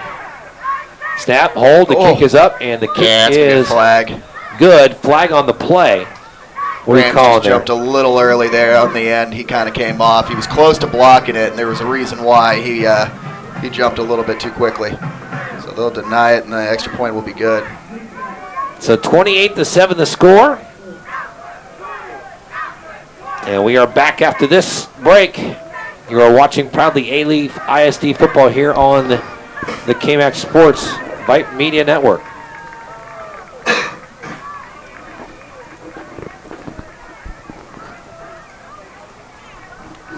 This is the KMAX Sports Network. At KMAX Sports, we want to make sure you get the whole game. So we'll take a moment here to clean your speakers. Clean sonic delivery. This is KMAX Sports. We're glad you enjoyed the KMAX Sports broadcast. But did you know that you can purchase a copy of this or any KMAX broadcast for personal use? Whether you're making a highlight video or just want to be able to enjoy this game years in the future, send us a note to info@kmaxsports.com. That's INFO at kmaxsports.com. Let us know which games you're interested in, and we'll set it up for a small fee. We can even do some editing for you. And the great thing, any purchase will send a portion of the proceeds to your school. Enjoy the game now and keep it forever. Purchase any broadcast for personal use. Hit us up, info@kmaxsports.com, bringing your teams and your highlights to you. We are KMAX Sports. And the kickoff and to the near side. And, oh, man, that's going to be a mistake. That's going to be regretted as that will set the Rams up. Touched by the offensive receiver and set up at the 5-yard line. So with 1:35 to go, following a 7-play, 50-yard scoring drive that took 2:49 off the clock for Strake Jesuit, 28-7 is the score. That's one of those plays where I kind of need to look at that again. If he doesn't touch it, it might roll out of bounds where they get the ball at the 40, and instead just off of his hands and just takes a terrible bounce. And now they're down at the 5, and still a minute 35 left, and you're on your own 5-yard line. And the way Jesuit rolls, that's plenty of time for them to put up another 7. But hopefully the Rams can put some magic here together. Quarterback in the end zone, handoff, and coming across 10-15. That is Reed. Reed did a great job, and kudos to the guys on the offensive line. Hurd, Cheney, Deloche, Rodriguez, Jones, Amaya, Dunn. Got him out and some breathing room as he gets up to the 14-yard line. 2nd and 3. Handoff, Reed met at the line. And he's going to be close to a first down at the 15-yard line. Be 3rd and 1. Clock rolling, 1:06. I wouldn't be surprised if Jesuit starts taking some time out. Kind of surprised that the clock stopped at 1:06. I don't know what it was. I guess the ball was dead for a moment there to respot it. But there we go. Now we got the clock running. Oh, they mark a first down. Oh, okay. Wow. There we go. There you go. That's why it stopped. Yeah. Okay. So 1st and 10 for the Rams. Boy, they needed that. Oh, and it's going to be motion on the offense. You can see it. Yep. Unfortunately, on the near side of the line, too. That's going to send him back and make it 1st and 15 now at the 10-yard line. You just got out of that shadow of your own goalpost, and then you back it up 5. But I like how, I know it's still under a minute, and the Rams are going no huddle for a reason, but I kind of hope they start to do that again more in the second half. They seem to have a better flow, and with that speed, you're just going to wear the defense out if you keep that up. Yep.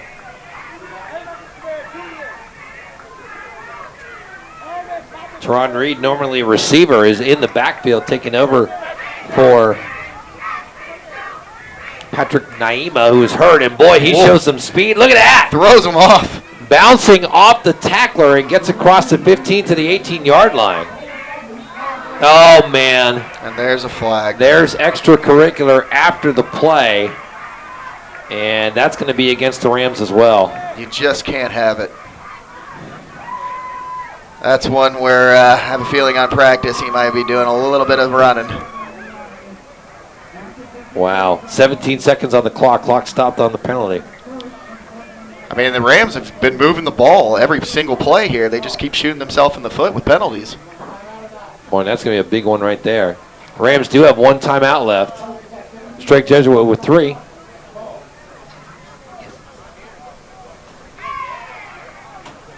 $17 seconds left. 2nd and 16 now.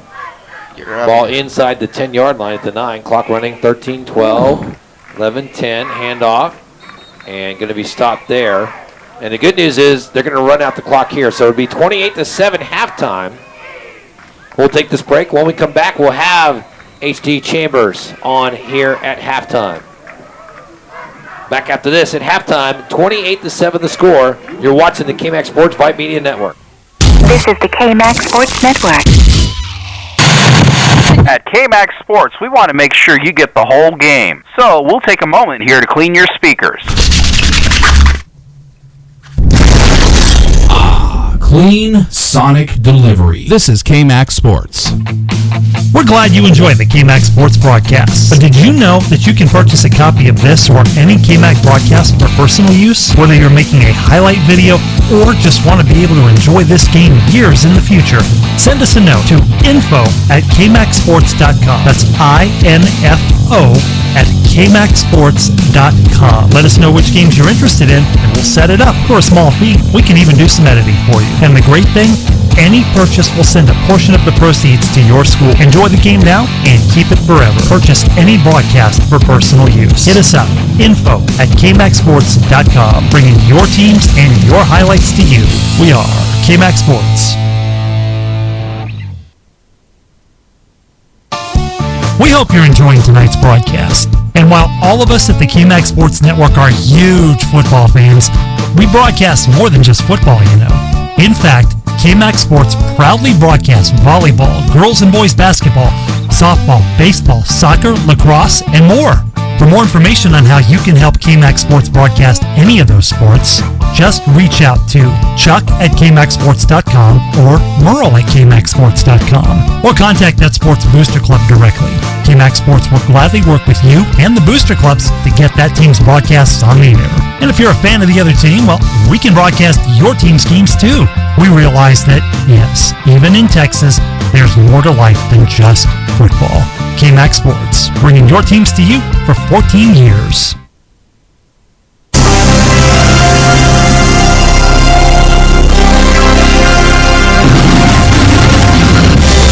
Here at halftime, and Strake Jesuit with a 28-7 lead on the Rams as we have halftime festivities going on. We'll catch the Rams band here in just a little bit. But in the meantime, we are happy and pleasure to be joined by the superintendent of A-Leaf ISD, H.D. Chambers. Mr. Chambers, it's nice to meet you. Nice to meet you. And let me first and foremost say, usually ask a question, but I want you to know up front, I've been setting this up for about 2 weeks now, the broadcast tonight and tomorrow.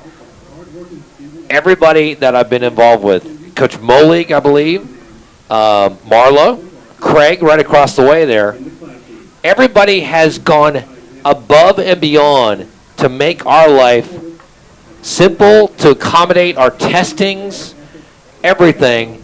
And I was telling Brandon and Rob Lynch, who was here earlier, Rob with the Harris County Houston Sports Authority, I said, when you get a group like this, and I mean this sincerely, and people who know me know I don't BS, okay? When you get a group of people like that work really hard for you, you want to come out and you want to work with them. I'm thrilled to be out here because of the accommodations and just the great staff that you have here. Well, and that's just the folks I met. I can imagine all across through the district you've got some great folks. Well, thank you for that. And you're right. I mean, we have over 6,500 employees in this organization, and the folks that you have met are a small sample of what we attempt to share with anyone from within the community, outside the community, people here that we work with. If it's something we believe in, you're going to get every accommodation we can offer, and that's just how we do business. And it's an example of also how we treat students and how we treat families and community members. It's a joint effort. So I'm glad to hear what you said, but I'm not surprised. Well, and again, I mean, if that's how you treat your students, then the students are in great hands. Truly, they are. I would like to think that, and that's part of our, like I said, part of our culture. I mean, treat people like, treat them with integrity, treat them with respect. Even when they make mistakes, correct them and hold them accountable. But you don't have to demean them. And in the same way with people that come out here and partner with us, we treat everybody professionally. And like I said earlier, if we're going to do something, we're going to do it right. And you yourself, you've been all over the Houston area. I was reading your bio. I mean, you've been at Stafford. You've been at Cy-Fair, I believe. And there was one other school district that you... I was in Aldine. Aldine, yeah. And it's just like, wow, this guy knows every part of Houston. Yeah, I started my career teaching and coaching at Eisenhower High School in the Aldine School District. Coached high school football for 6 years and moved to Cypress Fairbanks and went into administration and stayed there for a little while and raised a family and got into the superintendent's job about 14 years ago in Stafford. And I've been in A-Leaf for the last 7.5. Talk about what you and your staff have done here at A-Leaf that has helped it grow over the 7 years you've been here. I think, or should I say, how long do we have to let you answer that? I'll be. There's a couple things that I think stick out that I'm particularly proud of. One of them is that we have created, I would like to think, and I have reason to believe this, we've created a culture for our students that of high expectations. Mm-hmm. And regardless of your background, regardless of the situation you may have at home, regardless of all the obstacles that many urban children come to school with, while we recognize them, we don't allow that to be an excuse. Mm-hmm. And so this notion of, yeah, we know you struggle, but we're still going to hold you accountable because by us doing that, it's going to prepare you for what's going to happen to you when you leave us. And so we have put a lot of emphasis in preparing our students for college. We have put a lot of emphasis and a lot of money into preparing students for meaningful jobs who may not want to go to college, but we want them to have credentials or certifications to go into the workforce and not make a minimum wage, but make, meaningful money. Right. And so we have, to full credit of our school board and our community's passed bond referendums that we've built buildings and facilities to accommodate students who want to go into the workforce, so we can offer real life situations. So that would be one thing that I feel really good that we've established, and it's now kind of a part of the fabric of our district, is this whole notion. And let me pick up back off that a second, because Craig sent me some information, and I've been boasting about your Center for Advanced Careers. Phenomenal. Oh my God, if I had that when I was a kid, I don't know where I'd be, but I'd probably be a millionaire by now because of the opportunities, that the certifications alone that are available at that. Right. It's amazing. So for many years, the idea that a student in high school had to go to college and had to earn a baccalaureate degree to be successful, or to be considered successful, or to earn a lot of money. While I'm not demeaning college, and I'm not saying that that's not a viable way to go, there's about 40% of the population, and there's another 60% of the jobs in the market that don't require that. Mm-hmm. And so why in the K-12 environment would we not prepare students as early as 14, 15, 16 years old to at least be thinking about that? Right. And so that's just being proactive to what the market is doing. Yeah, that's excellent. Yeah, and I don't want to get into the weeds on this, but you look at every labor statistic across the board in the greater Houston area, the state of Texas, and in the Gulf Coast region, there are literally thousands and thousands of unoccupied jobs that pay anywhere from $100,000 to $150,000 a year. And the reason they're unoccupied is because there's no workforce. And the reason there's no workforce is because the education system for years has not prepared, and it hasn't valued the types of trades and the certifications that we're trying to offer. So to me, it's common sense. You look at where your needs are, and you build systems to fill those needs. And that's what I'm attempting to do with our school district on the workforce side. Well, I can imagine just that alone has really brought in great support, and just a lot of great publicity and great efforts by a lot of people. It has. Human nature is when you see something new and original, the first thing you think of is success, progress, growth. Something really good is happening there when you see growth. When you drive by an area and there's a lot of construction, you may not know what it is, but in your mind, intuitively, you say, well, there's something going on here. Mm-hmm. The same goes for this. For a student to get excited about going into the field of automotive technology, or going into the field of robotics, industrial robotics, or digital communications and digital learning, you have to put them in environments that look like the workforce. You can't put them in a classroom with 4 walls and 25 desks and an overhead projector or some type of technology where the teacher's out in front, like you and I probably experienced. you got to put these kids and fell asleep and probably got absolutely nothing out of it. No, absolutely. I totally agree. You checked the box, you got your grade, so you got it on your transcript. But when you left your school, and I'm the same way, I wasn't prepared for anything. I didn't get engaged in anything. I just, like I said, I played the game, and that's what a lot of kids do. Now, today's students expect a lot more. And so, back to what I said earlier, I want them in environments that looks different than the school you and I went to.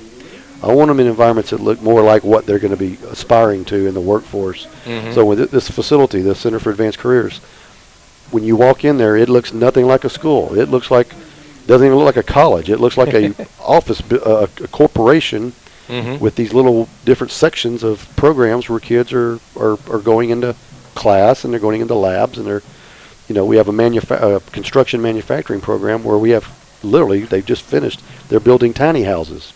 Wow. And they're selling them. Oh my goodness. And they're framing them, and they're getting them in the dry, and then people are buying them. They're going to start building homes for the humanities, Habitat for Humanity. Wow. So those are real life things and real life skills that you can't get in a classroom with, like I said, 4 walls and 25 desks.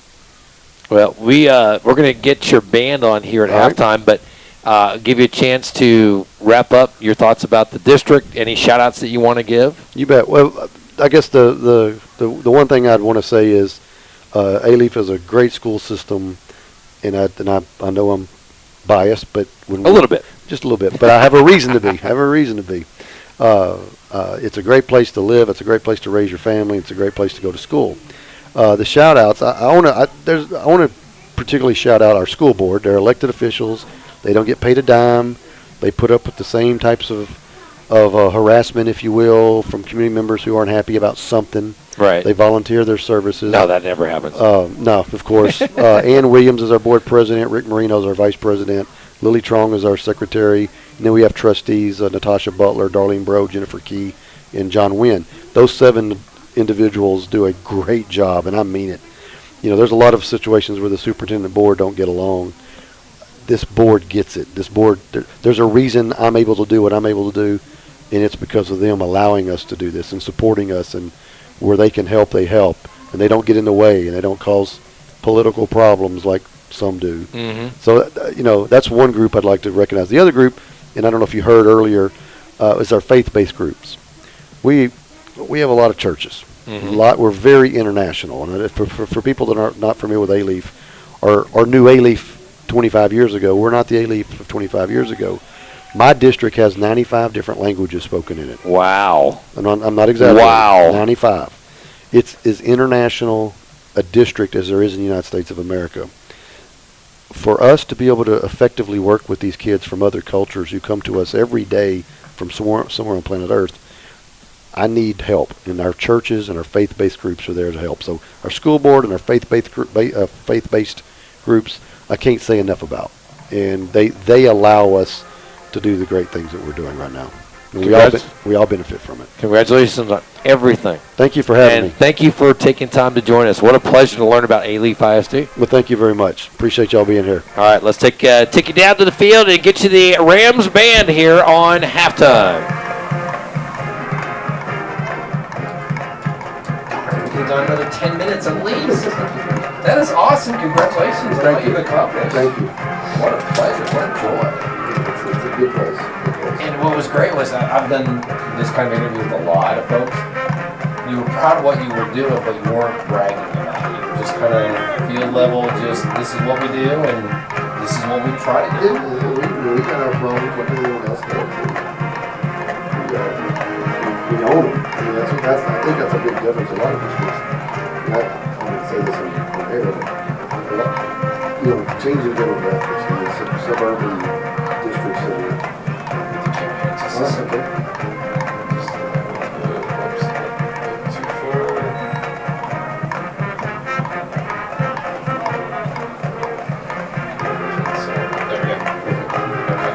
What I was going to say is some districts whose demographics change, they used to be all white and they used to be middle class, and as the Hispanics and Americans, these are starting to change. They don't like teaching the kids they used to teach.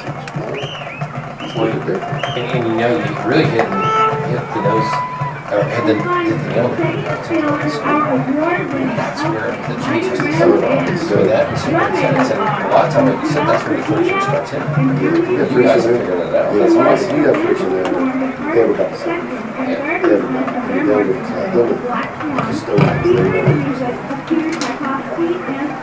Sounds good. All right. Well, thanks Thank again. you so much. I appreciate it. Y'all going to cover any other games out here this year? We're going to try. I understand there's a Hastings games coming up in a couple of weeks. So. Yeah, they're pretty salty. They're good team.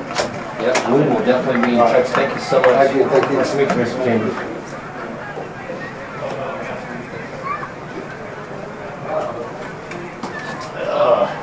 I'm going to go in here for a second. You're good. We've got the band up at halftime here. All right.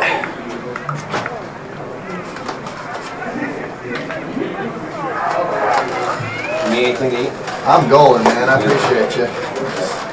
I've been chilling, making small talk with people. Yeah.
I didn't realize, but I didn't keep up with school much better than I did in the first half. I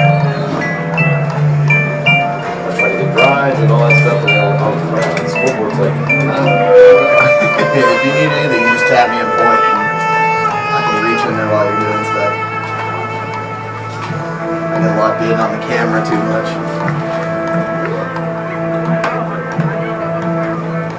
well, hey, if you want to, after a touchdown and a score, I'll take a break, and if you want to jump on and update the scoreboard for free.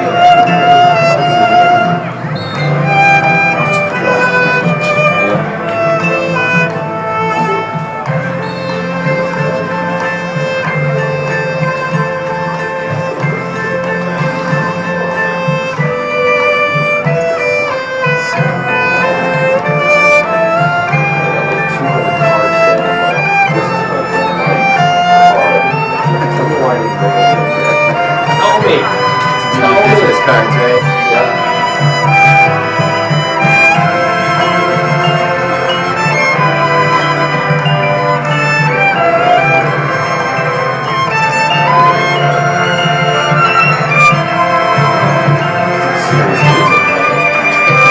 At first, it was like a spa kind of lobby sound when they did the first one. What?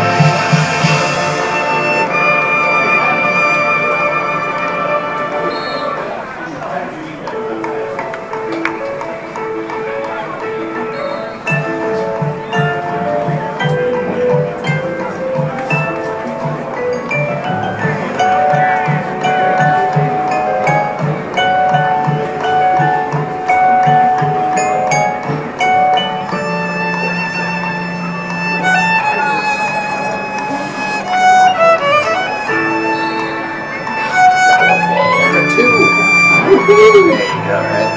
Now you know it's going to be a good day. Exactly. Well, I'm working with you. How can you do that?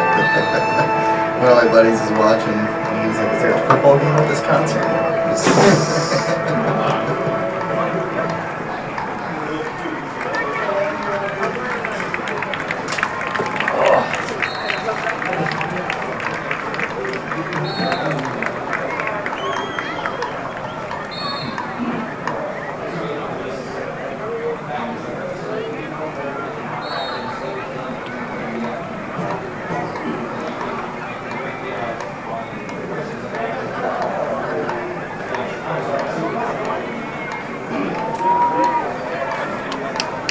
Yes, something is going right. Woo!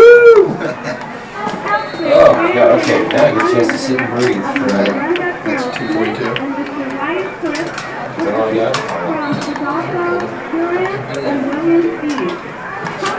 Wow, the Stockers RBI single to win it. Really? Yeah, Rockies tied it 2-2 in the 8th. And they just won, I guess, another time tonight. You know who the pitcher was? Hader went 8 1/3, and then they have no hit or of no run baseball, and then they pulled them in the closer goes up 2. That's just the one where you just you don't really say anything. Right. Yeah. You go back to the dugout. Oh my God, My that's bad, brutal. man. Oh, that's awful. Okay, let's go to commercials here. You're right, I feel so much better because I was able to get him a card. Alright, let me do scoreboard first.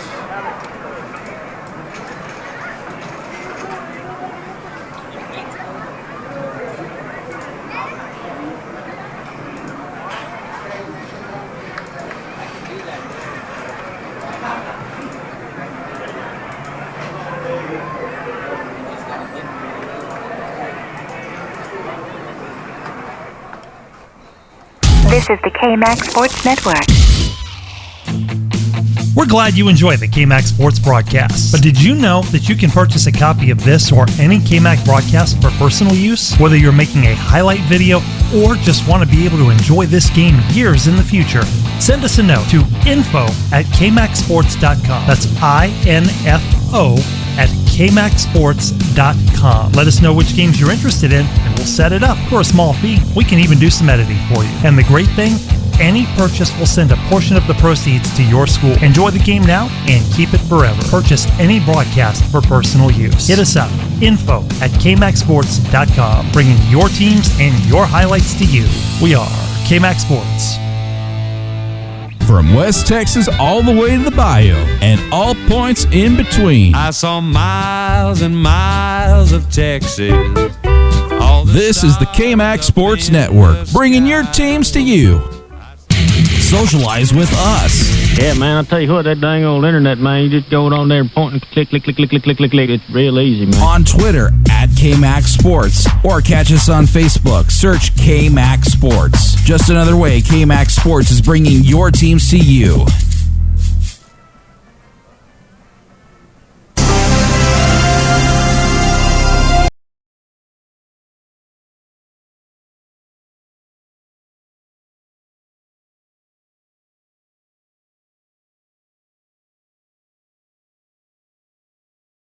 ELSIK Rams band as the Rams players about to take the field for the third quarter.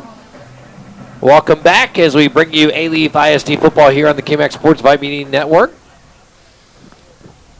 I am KMAX Sports President Chuck Licata, joined by the General, Brandon MacArthur, Rosanna Dana back in the KMAX studios. And, Brandon, we get ready for the start of the third quarter. Man, what a great talk with the superintendent. We appreciate H.D. Chambers coming up and visiting with us. It's always great to find out, especially during the football game and the athletic events on KMAX Sports. It's always great to find out what goes on behind the scenes with anything, band, academics, whatever. But when you can get the point man, if you will, the superintendent on and find out everything that they've got going on here at A-Leaf ISD, it's just a pleasure to sit back and listen and find out everything that's happening. Absolutely. Not only that, it just sounds like there's such opportunity for these kids to be presented. That's all you want in education, is for them to kind of have opportunities here. And they're doing a great job here at A-Leaf, and you can just see it. I mean, with their complexes, with the student turnout, and on top of that, all the programs that they're offering, it's very cool to kind of see where they're taking this in that direction. As we get ready for the second half, and, Brandon, we talked about the fact that A-Leaf was able to move the ball on offense, and they will get it here to start the second half. They won the toss, deferred it possession to the second half, and were able to come away with no points given up on that first touchdown drive. And again, we'll say it again, and probably ad nauseum, the Rams offense has some players, and they've moved the football. They just haven't been able to be consistent enough to put it in the end zone. They did one time in the first half, but then Strake Jesuit came right back and scored right before halftime. Yeah, you can't coach speed, and they have that in bountifuls, and if they can just start to use that here in the second half, take advantage of it, they're going to really kind of put some points up here on the board. Andre Baud puts his foot into it. Ball returned to the 15, 17-yard line before a host of white jerseys come out with the tackle on Lionel Golden, if you will. As we get the okay from Rosie back to KMAX Studios, everything good. So, started the third quarter, and the Rams with the football. They trail it 28-7. They start at their own 18-yard line, 1st and 10. Yeah, let's see if the Rams can kind of start to play a little bit more fast up-tempo, because, again, keep mentioning the speed. That kind of is going to wear a defense out if you can really push the tempo. Terrell Johnson rolling back, looking, play action down the sideline. Ball through the hands of the defender, caught up to the 42, 43-yard line. Wow, and then, of course, that is the receiver turned running back, Teron Reed. And that ball was maybe inches from being intercepted, and instead turns into a 24-yard gain. I love the play call coming out, too, hitting them with play action, because they've been running it all day, and that was a brilliant play call. And like you said, almost intercepted, but turned out to be some gold there for the Rams. Reed now up to the 45-yard line.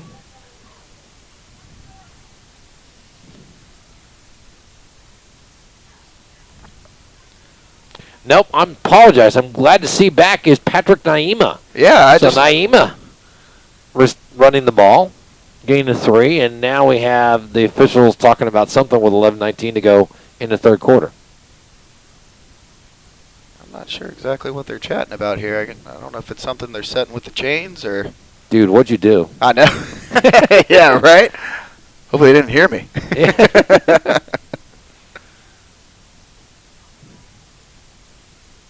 We've had some, shall we say, interesting calls. Absolutely. Some different... I've never seen an incompletion, but then a 15-yard attack on for it and still stand. I mean, that one was still interesting to me. But nonetheless, Rams are in business. That's right. Charles Johnson goes back into the shotgun, has his running back Naima, and Naima gets a carry, and he slips at the 42-yard line. Boy, that's going to be a loss of 2 yards. Great job by the Jesuit defense there. Just sniffed that out and had about 4 guys ready to make the tackle. It'll be 4th and 9 at the 43-yard line. All right, we got a little bit of a rowdy crowd going on down here in front of student us. section going wild here. See if we can catch it.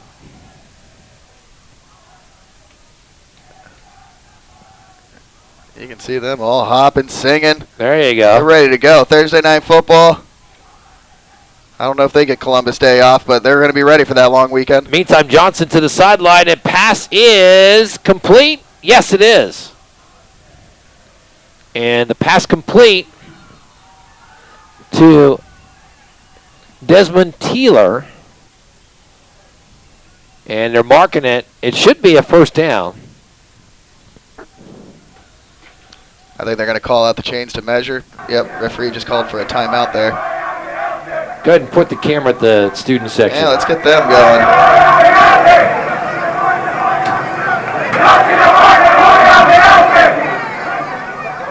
And again, our superintendent, H.D. Chambers, reminding us 95 different languages spoken in the school district. I didn't know there was 95 different languages overall. 95 only? They're back in the... Oh, nope, yeah, they're just clearing it out to do a measurement here.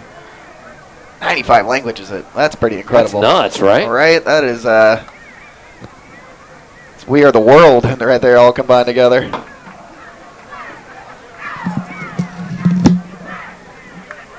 It's going to be tough to kind of pick up that spot there with the crowd right there, or with the crowd of football players right there in front of us, but it looks like it's going to be a first down there for the Rams. So Rams moving the ball early here. What a great first drive putting together, and that's the passing game of everything that's putting it all together for them. Yep, they showed strength running the ball in the first half, but now they have come out and showcased the pass, if you will. It's good to see it, too. They've got accuracy. The wide receivers are solid. They can make plays out there, so it's nice to see them kind of mixing it up here.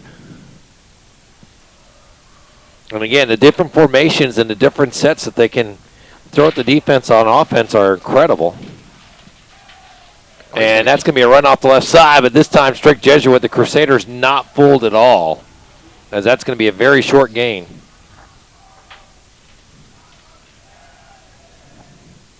Don't you just love it when the battery runs out? Yeah, the crowd. Mike.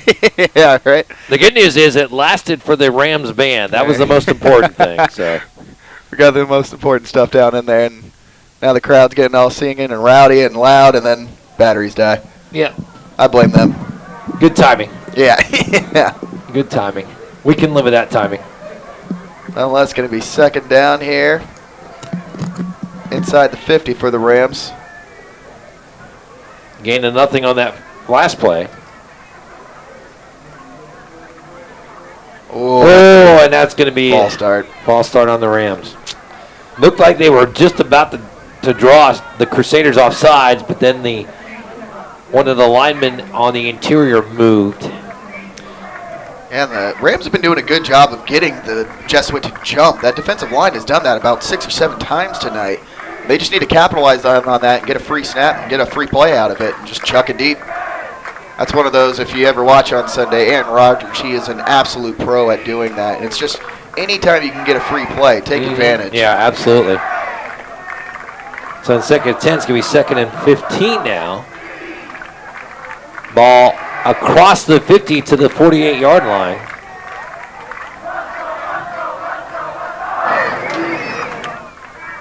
Man in motion, handoff coming around, and Naima is met and stopped. Oh, my goodness. Wow. That was linebacker Jet Bush, 6'3", 230 pounds of him, stopping the force.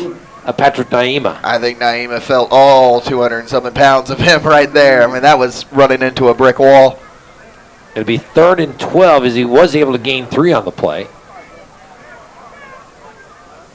Back inside Crusader territory at the 49-yard line. Chuck Licata, Brandon MacArthur here. Rosie back in the KMAX studios. Say a little Merle Bertrand, KMAX Sports Director as well. Happy to have you here.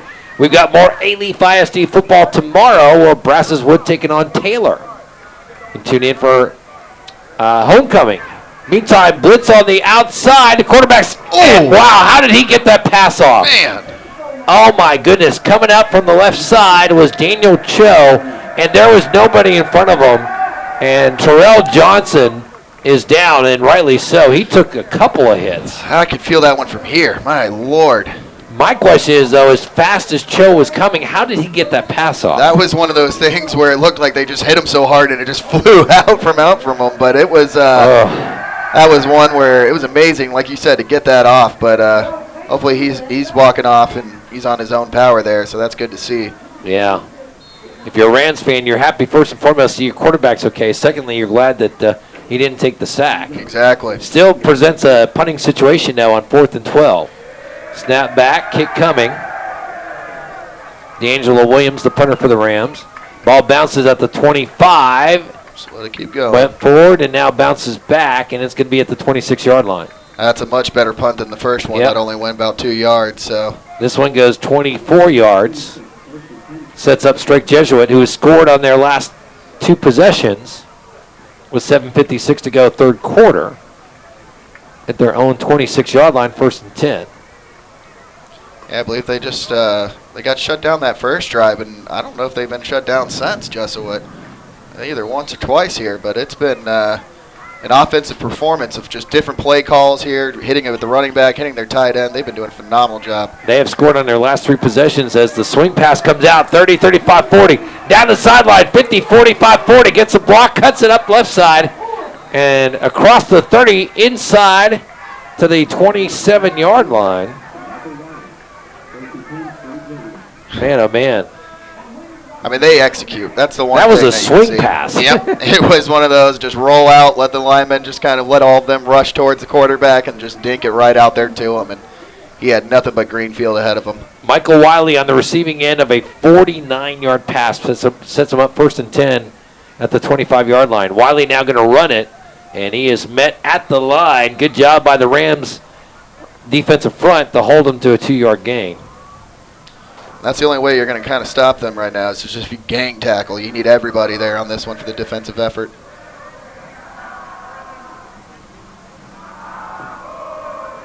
Nicholas Lurch. Rayshawn Williams among the tacklers for the Rams as they come out. High formation backfield, single receivers left and right, 6:58 to go, 3rd quarter, 28-7 Crusaders across the middle, and nobody open there. He was looking for Crawford. Caleb Crawford was the intended receiver.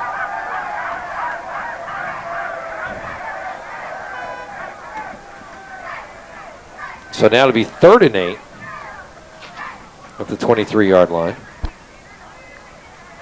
And the Rams trying to do on defense what they did in the first drive, bend but not break. Clock stopped at 6:48 because of the passing completion.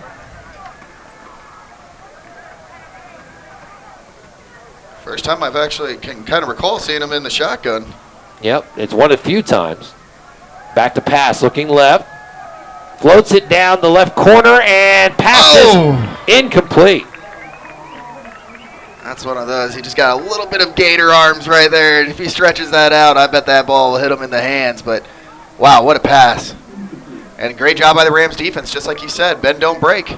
Looks like it was William Dickinson on the there's a flag on the field. intended. Terrell Johnson back there along with D'Angelo Williams on the coverage. But as you said, a flag, and let's see what the call is.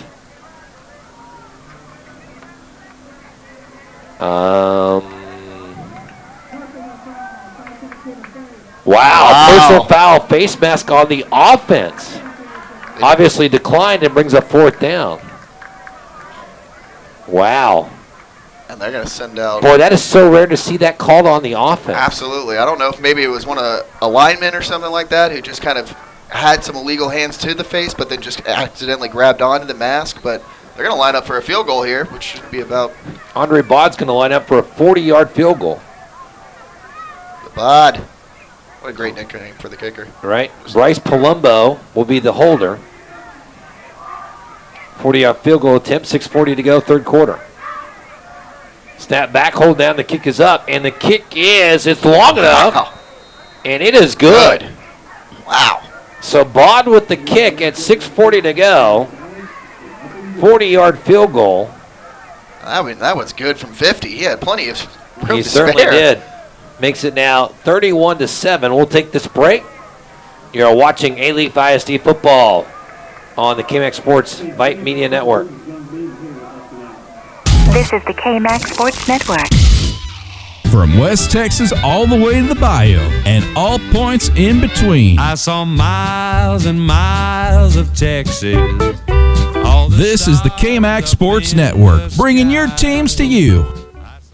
Socialize with us. Yeah, man, I'll tell you what, that dang old internet, man, you just go on there and point and click. It's real easy, man. On Twitter at KMAX Sports or catch us on Facebook. Search KMAX Sports. Just another way KMAX Sports is bringing your teams to you.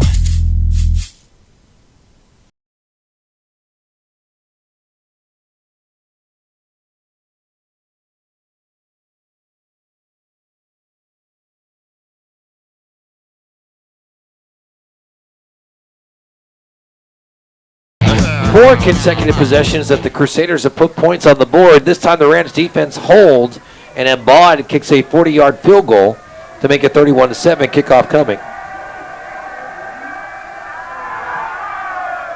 And the kick will go out of the end zone.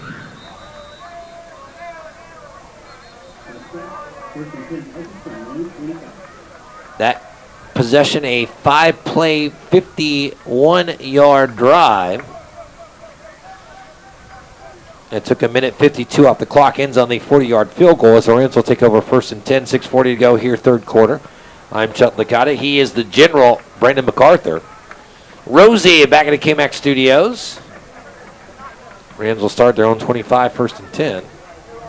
Yeah, one of the interesting calls in the first quarter, after kick goes out of the end zone, line up first and 10 to 25, all of a sudden the ball's at the 30. Yeah. No idea why. I never understood that either when that happened. And pass over here on the near side, and that's Reed across the 30 to the 32-yard line. And by the way, that's a new quarterback in for the Rams. That is Jamarcus Leday. He's a freshman quarterback. And we saw Johnson shaking up a little bit, so apparently enough that Leday, the freshman, has come in. That was a great pass. It was out to the cold, sideline. man. I mean, 8-yard pass sets up second and 2 at the 33. Handoff. Look at that. Look at that speed. Burning up the middle. Gone. And he is on a foot race. 20, 15, 10, 5. Touchdown. Patrick Naima. How about a 67-yard touchdown run up the gut? I mean, that is speed right there. One cut, then see you later. And he did it. The burst of speed, the fifth gear he put it in, it wasn't even fair. I mean, it was one of those that I felt like I was very confident just to say he's gone. Wow. I mean, that's the speed we're talking about here. That is just a different game changer. Not the shortstop, Edgar Renteria, in for the extra point, and it is good. And it's 31-14, and I'm going back, and I'm watching that play on the replay. Right? That was beautiful. One cut, just took it right up the middle. See you later, everybody. And that's how you get back into a ball game right there. Oh, man. Whew. That's the one thing you can say about these Rams. They, the big play is definitely going down for them. And the fans, man, they have come down. They are rowdy and ready.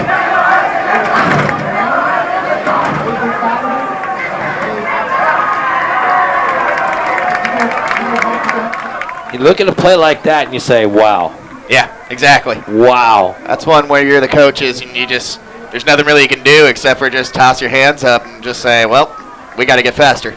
We just mentioned the fact that the freshman quarterback, Jamarcus Leday, took over for Terrell Johnson. Yeah. When he can turn her hand off to number 8 and he can do that, you don't need to do anything else. Yeah, just throw one completion and then just hand off. Wow. And that was a 2-play, 75-yard drive capped off by the 67-yard run, and it took 51 seconds. That's what you need if you're the Rams right here. Woo! Renteria, he's got a leg. They did a pooch kick last time, and they're going to go back to it. Down here at the 26-yard line, yeah. Smartly so, calling for a fair catch. Yeah, absolutely. Which is interesting because Renteria, he has the leg to boot it out of the back of the end zone, so I guess maybe they're trying to change it up a little bit here. Change it up, try to, have somebody, bobble the ball possibly. Yeah, exactly. Trying to ride some momentum. Yeah, we saw on that punt where it hit off of a lineman, and then Rams were almost able to recover it, so maybe they're trying to go for a little bit more turnover magic. I have been calling football for 25 years. That's one of the most incredible runs I've ever seen. It's one of those where that's just different level speed right there. It takes your breath away. It really does. It's just... Meantime, handoff second man through. Here's a guy that's headed to Arizona, and look at him make the run. Wow. He carries a tackler with him to the 47-yard line. That is Michael Wiley. So Wiley says, you know what? I may not score a touchdown, but I'm going to look pretty darn impressive too. That was a defensive lineman, Nicholas Lurch, that he carried for about 5 yards. So not only does he have speed, but the strength is clearly there. Hard to believe it's only a 14-yard gain, but sets them up 1st and 10 at their own 47, 5:26 third quarter clock. Wiley gets it again and cuts left, and he is still going. Wow. Left sideline, and I believe that's Terrell Johnson in on the tackle to the 40-yard line. This is one where I think Wiley saw them take it to the house, and he said, okay, I can kind of do something similar. Yeah, that's Terrell Johnson now. They're going to give the quarterback, freshman quarterback, Leday, an opportunity to get some playing time here, and rightly so. Johnson now playing DB. But that's 2 carries for 27 yards for Michael Wiley. Nice little average. Yeah, that's not too bad. 5:09 clock running here, third quarter. Chet Licata and the general, Brandon MacArthur here. Rosie back to the KMAX Studios. Rosie. Bringing the blitz. Yep, and pass on the near side. Good defense there. Oh, don't do it. Yeah, all right, good no flag there. I like that. Getting a little scrummy, if you will, down there, as that's the fullback, William Dickinson, on the reception. Gets it up to the 38-yard line, gain of 2. 2nd and 8 at the 38. Clock rolling, 4:45 to go third quarter. 31-14, you see on the scoreboard there. Handoff Wiley off the left side. Oh, my goodness, look at that hole. Oh, and a ankle-grabbing tackle there that saved the touchdown. O.C. IU with the tackle. But still a first down. Ball at the 28-yard line. Yeah, 10-yard gain. Great tackle there. If he doesn't do that, then we're talking possible 6. 4:19 to go. They come out. Single man backfield. Single receivers left and right. 9 men in the box. And Wiley still gets close to a 10-yard gain. They had 9 men in the box. I mean, wow. It's one of those they can almost tell them what they're going to run, and you can't stop it. It's incredible. The push up front from these linemen, that can't go unsaid either. They are just creating those holes, and Wiley's able to almost walk through some of them. Gain of 7, 2nd and 1. Clock rolling, 3:47 to go here, third quarter. Wiley's got to be pushing close to 150-something yards, man. I mean, he is scampered all over. Same formation as before, single man backfield, receiver left and right. Wiley gets it off the right tackle, and he is across for the first down and down to the 15-yard line. Gain of 6. 1st and 10 to 15. Change move on the first down. Okay, going to mark him at the 16. Fine. Be that way. Only a gain of 5. Kind of in that yards per carry average. This is the one where wouldn't be surprised to see a play action pass here and go to your big tight end. Thomas Gordon, exactly. Yep. That's exactly what I was thinking. And this is one where they're set up for it. It's prime. They're stacking the box. It's almost begging for it to happen. Gordon is on the right side, on the far side of the line. Now they're going to give it to Keep Wiley. riding. And Wiley's going to be tackled from behind. Coming in on defense, Harrison Uday.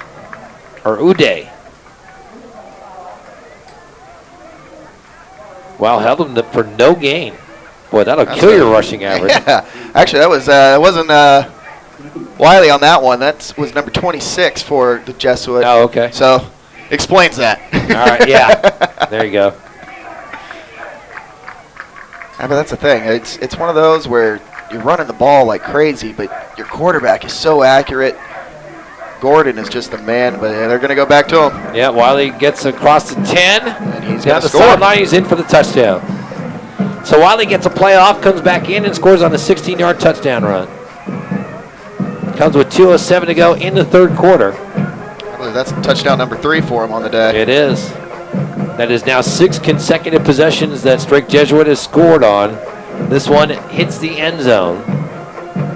37-14 pending the extra point from Andre Baud. B-A-U-D, Baud. You know you score a lot of touchdowns when only one guy gave you a high five at the end of that. I mean, it's just one of those where, yep.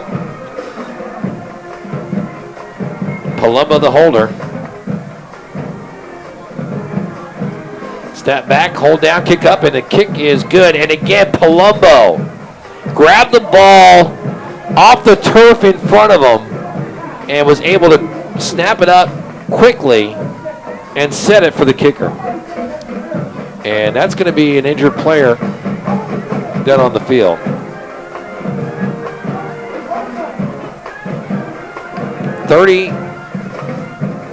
Well, we're waiting for the extra point to be added.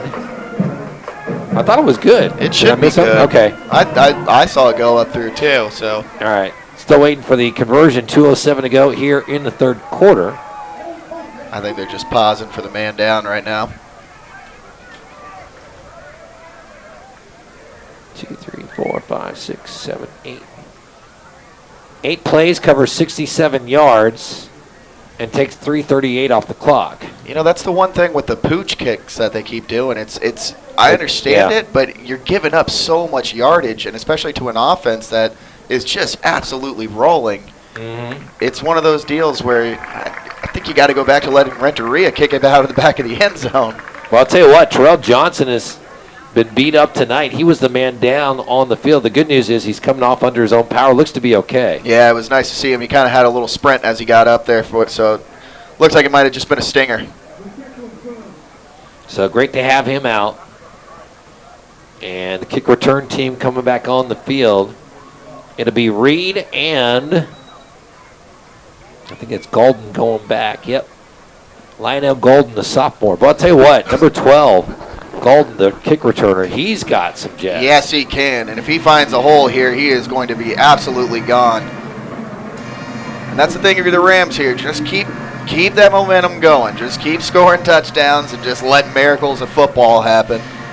Certainly don't expect a pooch kick here from Baud, Andre Baud. As the kick coming with 2:07 to go in the third quarter. Goes to the far side, and it is Golden. Comes up 5-10, and he is wrapped, gets away. Wow. Look at this guy. It takes a host of players to get him down. He's down at the 13-yard line, but he could have been caught back at the 7. That was incredible. I thought he was tackled 6 different times and just kept on moving out of it. Now we got another Ram down. Terry Camden among the tacklers of Golden. Yep. It'll be 1st and 10 at the 12-yard line. 1:55 to go third quarter. Okay, it's nice to see it. All these players who are going down, they're all up on their own power, kind of running off. So. My Pittsburgh Penguins beat the defending Stanley champions. The Caps, huh? Yep. Right now my Hawks are down 3-2. I've been getting the update for that. Well, of course, I have no baseball to speak of. Baseball season's over for me now. Cubs lose. There's no more baseball for anybody. All right, let's see what the freshman's got. Had a beautiful first drive. Yeah, he did. Well, of course, she handed off to number 8 and runs 67 up the gut. Throws a pass on the near side, and that was over his intended receiver. Sailed that one a little bit too much. Desmond Teeler not tall enough to catch that one. It'd be 2nd down and 10 at the 12. And, not a bad idea. You're 0-4, you're 0-1 in district. You're down 38-14 in the third quarter. You're not saying you're giving up, but it gives you a great chance to give a freshman some real-time varsity experience. 100%. I like it. You see what he's got, you can kind of game plan for the next one. And like you said, as a freshman, why not let him try to lead you out there? And guess who? There he goes. He's gone again! 50, 40, 30. I think he finally caught from behind. Wow. Oh, my goodness. That is a man of speed right there. That is just speed with a helmet and cleats. And if not for Denzel Blackwell, that would have been a touchdown run of 88 yards. As it is, it's 1st and 10 at the 22-yard line. And what a weapon he is right now. I mean, he was out for the first half a little bit after the stinger, and boy, has he come on in the second half and just been lighting it up. And here he is lining up as wideout. Only 56 yards on the carry. 1:33 clock rolling, third quarter. And handoff, and that man again around the right side. He's to the 10-5 and brought down at the 2-yard line.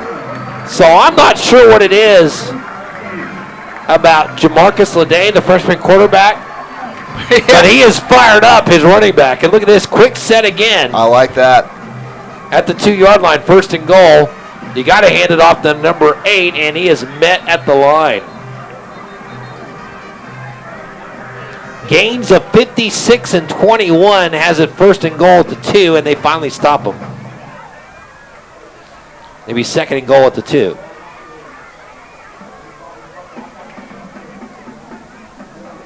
One, I wouldn't be surprised to see kind of a quarterback option read here. Let him read that defensive end, and if he's staying home, then that's when you hand it off to the running back. But if he bites, you take off towards the corner of that end zone. You remember he said Michael Wiley probably has over 150 yards rushing? Yep. This guy has 144 yards on his last 3 carries. Good Lord. Wow. I mean, that is... Clock rolling, 35 seconds to go. 2nd and goal at the 2-yard line. Man in motion coming near side. Quarterback fumbles it, picks it back up. He's around the right side, and he is down near the pylon, but stopped at the 1-yard line.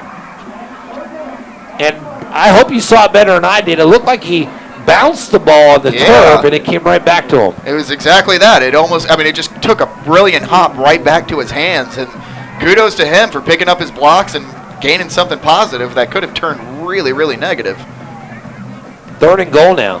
I think they're going to take a timeout here.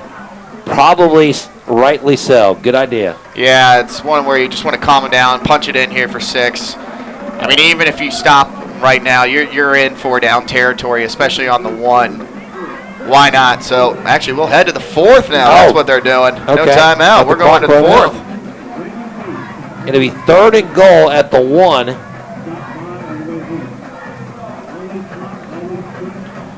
But kudos to the Rams. Rams coaching here. I mean, you're down 38-14, but there is definitely no quit in this team. Not at all. And it's one of those where there's a lot to build from here. And you still have 4th quarter, and this is football, man. This is high school football. Literally anything can happen. And I'll be honest with you, I don't think I've caught my breath from that 67-yard run he had before. It's just one of those where the minute you see him take that handoff, you're like, oh, how far is this one going to go?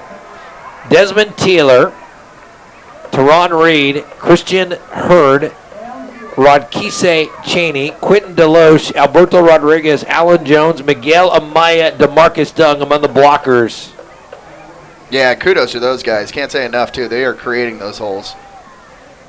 For the guys blocking for Patrick Naima, who, by the way, left in the 2nd quarter, late in the 2nd quarter because of injury.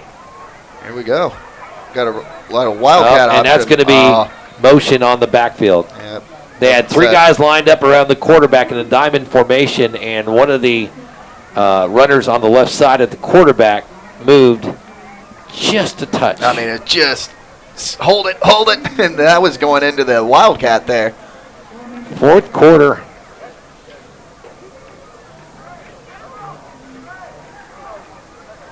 Ball now back to the 7-yard line.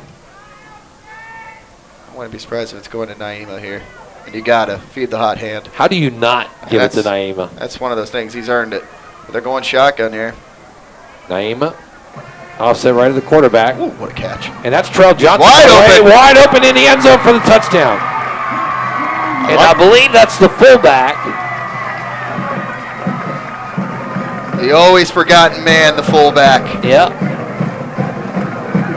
Love the play call there, though. DeMarcus Dunn. And I'm not sure if you noticed, I thought the quarterback number was different. It was Terrell Johnson came in for the play. It's DeMarcus Dunn for the 7-yard touchdown pass. Yeah, the previous play, they had it set up to where he was basically going to run the Wildcat. And there they switched it up a little bit, and Bobby was still playing the inside, the quarterback read. And great job there, finding the fullback just wide open.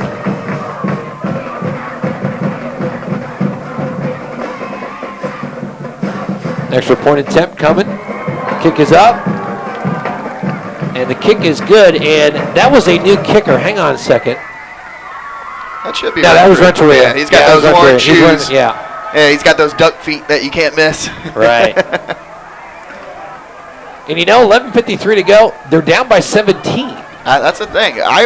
It's one of those, if you're going to keep playing the pooch kick, you got to start to wonder if maybe even just go onside and then just try to get some momentum to roll.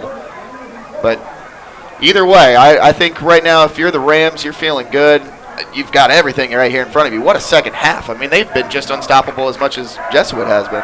The last 3 runs for Patrick Naima, a 67-yard touchdown run, a run of 56, a run of 21, 144 yards on the last 3 carries alone. Good Lord. Chuck, I grew up in the same town as Darren Sproles, and I used to watch him play high school football, and I see a lot of similarities in the sense that it's just touch and go. Wow. Good grief. How could you not be excited about Rams football? No kidding. Oh, my goodness. That's the one How thing. fun is this? 11:53 to go, fourth quarter. We apologize for a little bit of glare you see in the glass when we get to the 40-yard line on the right side, but as we have the camera inside with us, there was rain actually before the game. Oh, man. Luckily, all that cleared up. That was nice. Yep. And it's been a nice game ever since. As kickoff coming. That's going to be Yep. Ball taken at the 2-yard line. Trying to get around and being tackled at the 12-yard line. There we go. Now, if you're the Rams defense, you need something here. You got to make a play. Got to cause a turnover. Got to get a 3 and out, something to get the offense back on the field.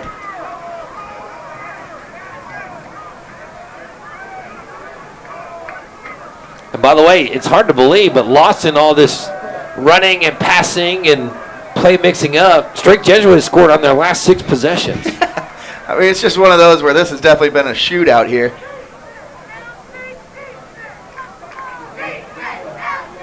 First and 10 at the 13-yard line. Great defense. Off the left side, or off the right side rather, and the Rams defense stepping up big time.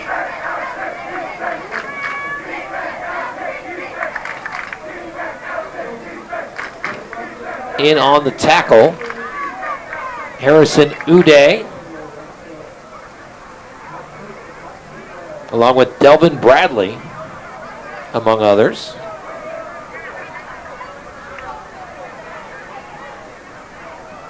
Gain of 1, 2nd and 9 at the 14-yard line. Oh, he flinched. Yep. Yep. Flinching on the left side of the line. Both teams pointing at the other team. That's going to be false start. Back them up 5 more. Let's see if they go half the distance to the goal on the illegal procedure.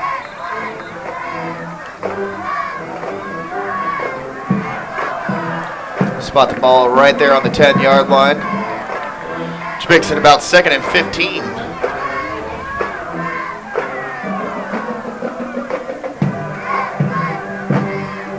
Pitch out and being clobbered at the 12-yard line. Wow.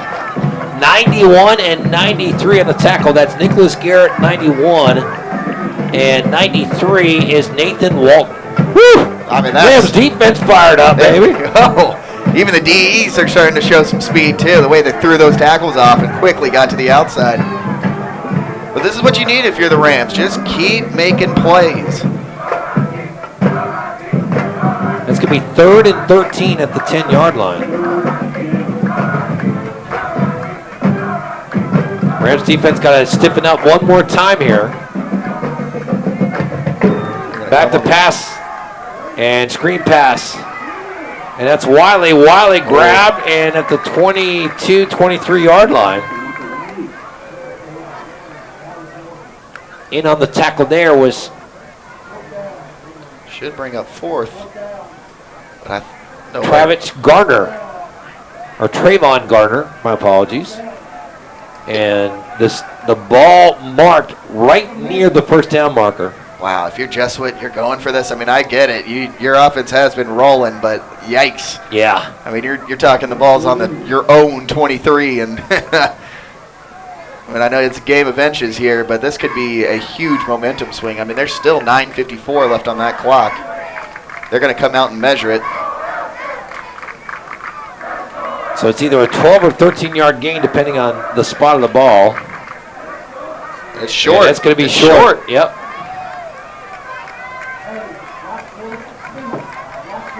Nice job zooming in on that, by the way. Thank you very much. Absolutely. So it'll be 4th down. I can't imagine they go for it here.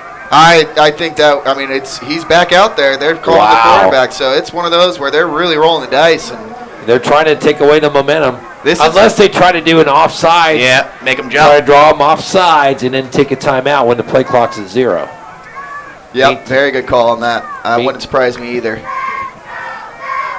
But if you go for it here, man, this is where you kind of talk about what was the momentum changer, and going for it on 4th and inches on your own 23. That could kind of do it for you.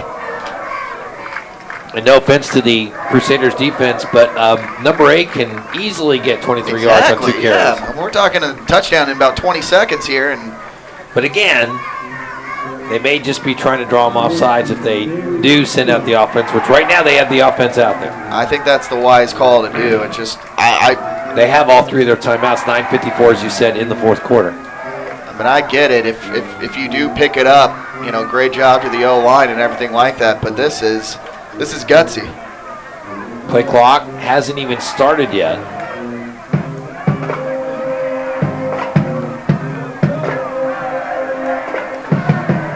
This is where you can make a name for yourself if you're one of the Rams D linemen. Just get in the backfield, make some. They're going to QB sneak it. Quarterback, he's keeper. going to get it. Wow, he's going to get it more. Student body up the middle. Looked like a rugby scrum.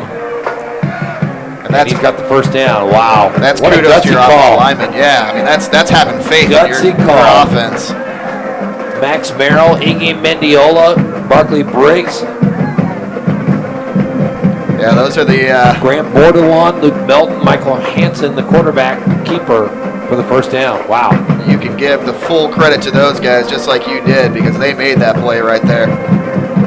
Up to the 27, 1st and 10. Clock at 9:20 counting. Back to pass. Hansen looking, being pursued, and now he's going to roll left. And he's crossed the 30, out of bounds at the 35-yard line. Gain of 8. Good pressure coming in from the Rams. Force them to the outside, and good coverage by the secondary. Absolutely, yeah. No, that's good communication right there. Not letting them break it for more. But I'm kind of surprised they're even running it. They're doing play action, kind of throwing it right now. I mean, you've got the lead by 17. Clock's your friend. Let it run. Send it to fullback and running back behind the quarterback. Hand off second man. No. Fake the pass. Play action. Fooled me for sure. That's the tight end across the 40, 50. Cuts it up. And being knocked hard at the 45-yard line. Thomas Gordon on the big play for 19 yards. Big pass play there. Gutsy play calls too right here, and they're just executing. So kudos to Kubiak and the squad. Yep, and give Kubiak credit. He knows the Rams have some momentum. Yeah. And he's trying to do everything. He's treating this like this is a 2-point ball game. It's incredible the play calls that he is doing here, but they are just executing to a T. Now there's some lineage there with Kubiak. And tripped up in the backfield.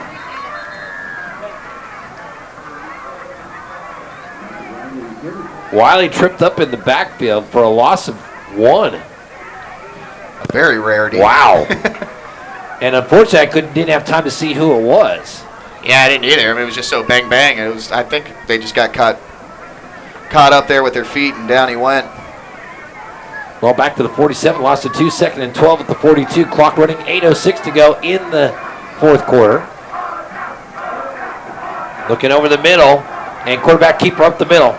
And he cuts it to the left side. He's going to get to the 42-yard line, is Michael Hansen. Gain of 5, it'll be 3rd and 7 at the 42. Clock rolling, 7:48 to go here in the fourth quarter. It's been an exciting one. Yeah, it's been full of big plays. I mean, there's just been some Sports Center type of runs here. Now, for you Rams fans who want to watch the game after the broadcast is done, it'll be up about an hour or so after the game is over. So by the time you make it home, you'll probably be able to watch the replay. And, of course, check out our interview with A-Leaf ISD Superintendent H.D. Chambers at halftime. What a great revelation of everything that's going on in the school district. Meantime, 3rd and 7 at the 42. Clock at 7:42 and rolling. I formation backfield. Twins on the near side. Handoff second man through. It's Wiley. 40, 35, and first down. Michael Wiley up to the 32-yard line. Gain of 10. You know, that was a quick audible check right there, too. You could see Gordon signaling to the wide receivers that they were going to switch the position of that run there. And great call. I mean, they gashed him for an easy first down. Oh, and one of the players down again. Hopefully this is just, since it's late in the ball game, hopefully you're just hoping for cramping and stuff like that. But yeah, probably out of breath. He looked like he landed hard. Looks like one of the defensive linemen.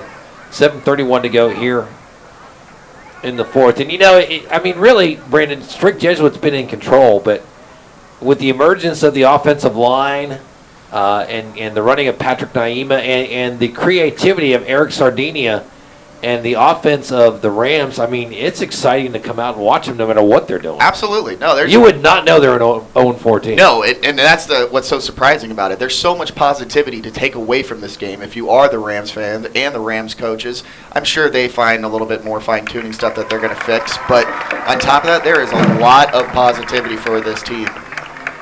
And I would be shocked if they don't pick up a win here very soon. Well, we talked about the Major League Baseball named Edgar Renteria. This is NFL running back named D'Angelo Williams. Yeah, I'm sure you're quite fond of that name. Yeah. 7:31 to go. Glad to see Williams walk off the field under his own power. Strake Jesuit back at it. Crusaders 1st and 10 at the Rams 33. Looking for the quick pass, and now rolling left and throws it down the sideline, and the pass is knocked away. Great defense there. Number 12, he's down right now, but wow, what a read that he had right there. And you know what 12 is? That's the kick returner, Lionel Golden, the sophomore. He just made a great defensive play there, just stuck his hand up at the perfect time and knocked it down. Clock stops with the incompletion at 7:15, but again, you know, Rams may be losing, and they could be headed to 0-5 and 0-2 in district, but oh my God, it's been fun to call them. Yeah, I mean, that's the one thing. This is, even though it's a 17-point ball game, it feels anything but. Yep.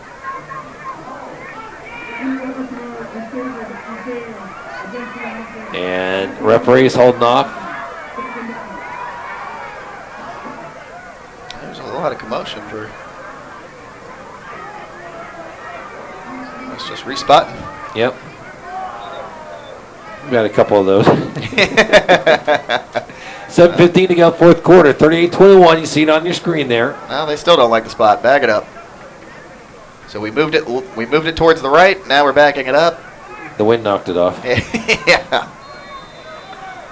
Don't forget, we'll be back here tomorrow night at Crump Stadium. It'll be Brazos Wood taking on A-Leaf Taylor as the run goes off the right tackle. And a bevy of Rams there after a 5-yard gain. It'll be 3rd and 5.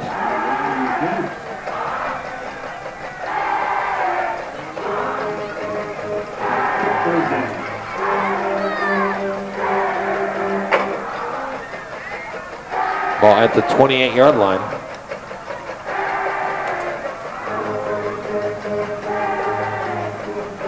Single man backfield, Twins on the top side. Tight end in a wing. Now man in motion going right to left. And pick the handoff, play action, and that's Wiley. Almost picked off. Great reaction on the play there. And that is the defensive back, O.C. Alou. Wow. Play there. He was just inches away from taking that to the house. That's going to bring on the Bod, and we already know he's got a leg as he put a 40-yarder through with room to spare. Bod will try now from 45-yard line, so line it up 5 yards back with 6:26 to go. Man, if he puts this one through, yeah. The last one would have gone 45. This was he comes on the near side hash mark, and now I think Jesuit's going to take a time. Somebody's taking a timeout here. Yep, the Rams going to take a timeout. You wouldn't quite call this icing, but you know. At this point, why not? If he makes this one through, I think we could see a possible scholarship coming to this guy in his future. I'd be surprised he doesn't have one coming now. No kidding. I mean, it's rarity to see a kicker like that who can just put it through, no problem, especially at the high school level. Yeah, we talked about the ISD Center for Advanced Careers by A-Leaf ISD. A couple others that were mentioned by HD Chambers: digital design, health science, culinary arts, 3 large industry standard kitchens, Serve Safe certification, also the restaurant and pastry shop open to community members, and advanced architectural design available as well. Gosh, that's so cool for these kids. Meantime, snap back, Palumbo with the hold. The kick is up. The kick is long enough, but it is good. Inside the left crossbar. Wow. 45-yard field goal. Man, and he's just money with that. That is ice in his veins. It's not your typical kicker. No. And guess what? That's going to bode well for the playoffs. That's yeah, for sure. No kidding. I mean, that is such a kind of a relief to know that all you got to do is get it inside the 40, and you got 3 points at least. Mm-hmm. Makes it now a 20-point game at 41-21. And the bad news for the Crusaders, guess who gets the ball? Yep, exactly. Wow. 41-21, fourth quarter. And that's the one thing, you know, it's not like the Crusaders have big holes in their defense. It's just the Rams are just so fast out there that it doesn't matter who you have out there on defense. You can't stop that kind of speed. I wouldn't be surprised if they kind of kept this kick away. Even I might even play a pooch kick here. Markeith Wesley, Sean Woods, Derek Zanot, I apologize for mispronouncing names here. Malcolm Davis, Paul Delshore, Rick Hayes, Jeremy Justice, Ron Kotz, Lee Leitner among the assistant coaches that have made this Rams team exciting and competitive. Meantime, the ball bounced at the 10. Reed grabs it. He's coming to the near side, trying to get ahead of steam, and he will run out of steam at the 10-yard line. So Teron Reed tried to make something good out of nothing good, and he's at the 10-yard line. Comes with 6:01 to go. Kind of almost a perfect kickoff there. One of those where if you're the returner, you kind of stop because you think, well, this has a chance to bounce out of bounds, and then it just takes a wicked hop backwards, and then now that's panic mode. You just look at the ball and just say, really? Yep. Really? Well, let's see what they can dial up. Will number 8 get the ball again? I'd be shocked. 144 yards rushing on those last 3 carries. Patrick Maima. All of the past 2 first plays on the drives, they've thrown it. Here they are going for a third. The freshman quarterback Gets out of the reach of one, throws it across the middle, pass complete. That's Reed at the 30-yard line. Still fighting. And I say this jokingly, but who needs Terrell Johnson when you have Ledette, man? I mean, that guy he's Jamarcus Ledet. Wow. To think that he's a freshman. I mean, we're talking a kid who just left middle school, and he's out there looking composed. He was playing junior high football. He's now on the varsity squad, a 21-yard pass completion. And throws the swing pass here. 30, Naima to the 34-yard line. Boy, that's going to cut his yards per play. Yeah. Next time, just drop it. He's 2nd and 7 at the 34, 5:18 to go. If you're a Rams fan, the record's obviously not going to bode well. Barring a miracle, it's going to be 0-5 and 0-2 district. But man, oh man, there is no reason not to come out and support the Rams. Absolutely. It's one of those, if you like big play football, then this is the team for you. Yeah. They come out two receivers near side, single receiver far side. And throws it to the far side. Great catch. Yep, great catch out there. That's exactly what you do as a receiver. Put those hands out there, go get it.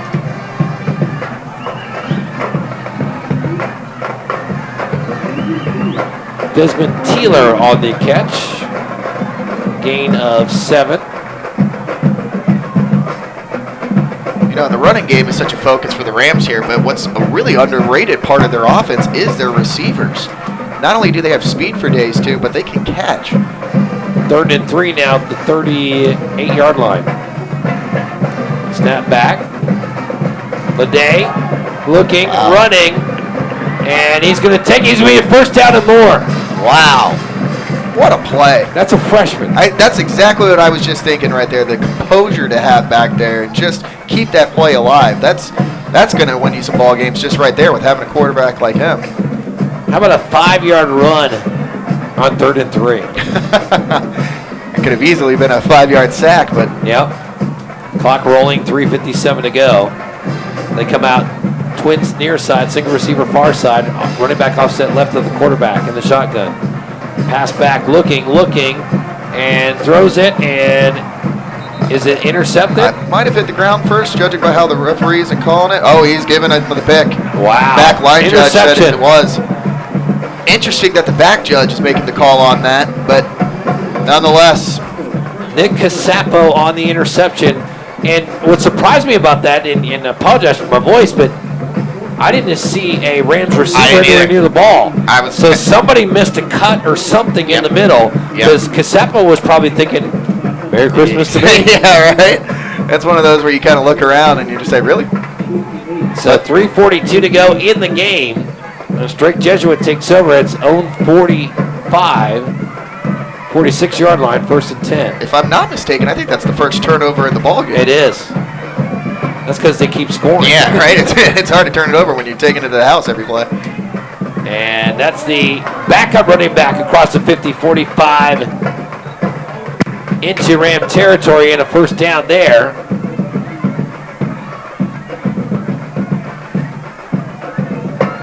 And that is Reed 1, Abess Ales.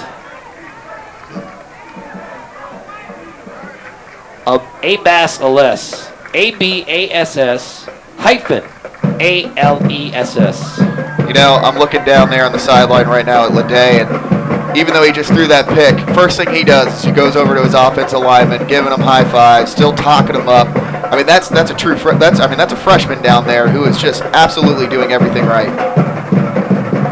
And fumble. Oh, ball on the ground. Rams got it. And Rams got it. Well, yep, the Rams got it. They're signaling for Rams ball. You know what? You pulled the media jinx. Right? Well, I think Rams fans are happy with my media jinx right there. That's right. And it looked like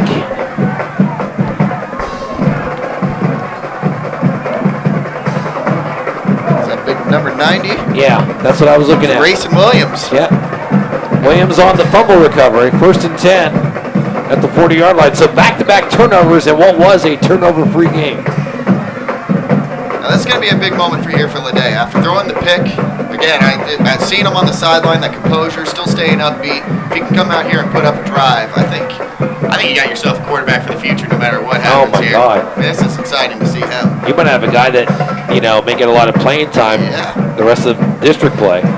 He's back to pass, looking, and here comes, and he is sacked. Finally getting to the quarterback is the Crusader defense. I'd hate to say I think that's the first sack of the ball game too, but so let's see where they mark it back to the 31. So it's a 12-yard sack. It'll be 2nd and 22 at the 31-yard line. Clock rolling, 2:30 to go in the game, 41-21. Game in hand for the Crusaders, but again, the excitement on the Rams offense. See what they can do. Leday with the running back offset left. He's got triplets on the near side. And he hands off. And guess what? Naima. Oh, my goodness. Wow. 45, 46, 47-yard line, close to a first down. And you know what? He's down, and he's probably tired. I was just going to say, it didn't look like an injury. It just looked like gas. Oh, he is hobbling a little bit, though. Oh, boy. Oh, you hate to see that. You hope he's okay for the future. Absolutely. Meantime, the ball to the 47-yard line, 16-yard gain, makes it 3rd and 3. So it was 2nd and 22. It's now 3rd and 3. There's a Jesuit player way back there on about the 24 that's down. Wow. I didn't see what happened back there, but everybody quickly taking a knee. And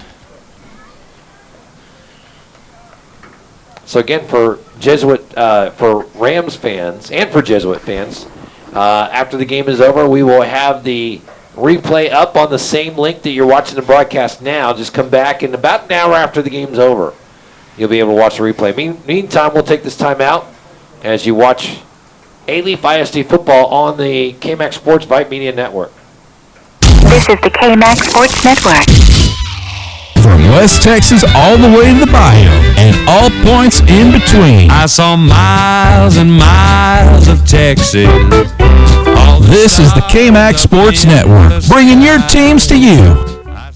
Socialize with us. Yeah, man, I'll tell you what, that dang old internet, man, you just go on there and point and click. It's real easy, man. On Twitter, @KMAX Sports, or catch us on Facebook. Search KMAX Sports. Just another way KMAX Sports is bringing your teams to you. Vype Media is the state's most comprehensive high school sports media outlet, covering UIL, private schools. Vype has been in Texas for over a decade. Visit their website at VYPETexas.com and also pick up your Vype magazine today. Get in the game with Vype Media. 1, 2, 3. More coverage of your high school teams. Let's just say we keep it real. And you know this, man. This is the KMAX Sports Network.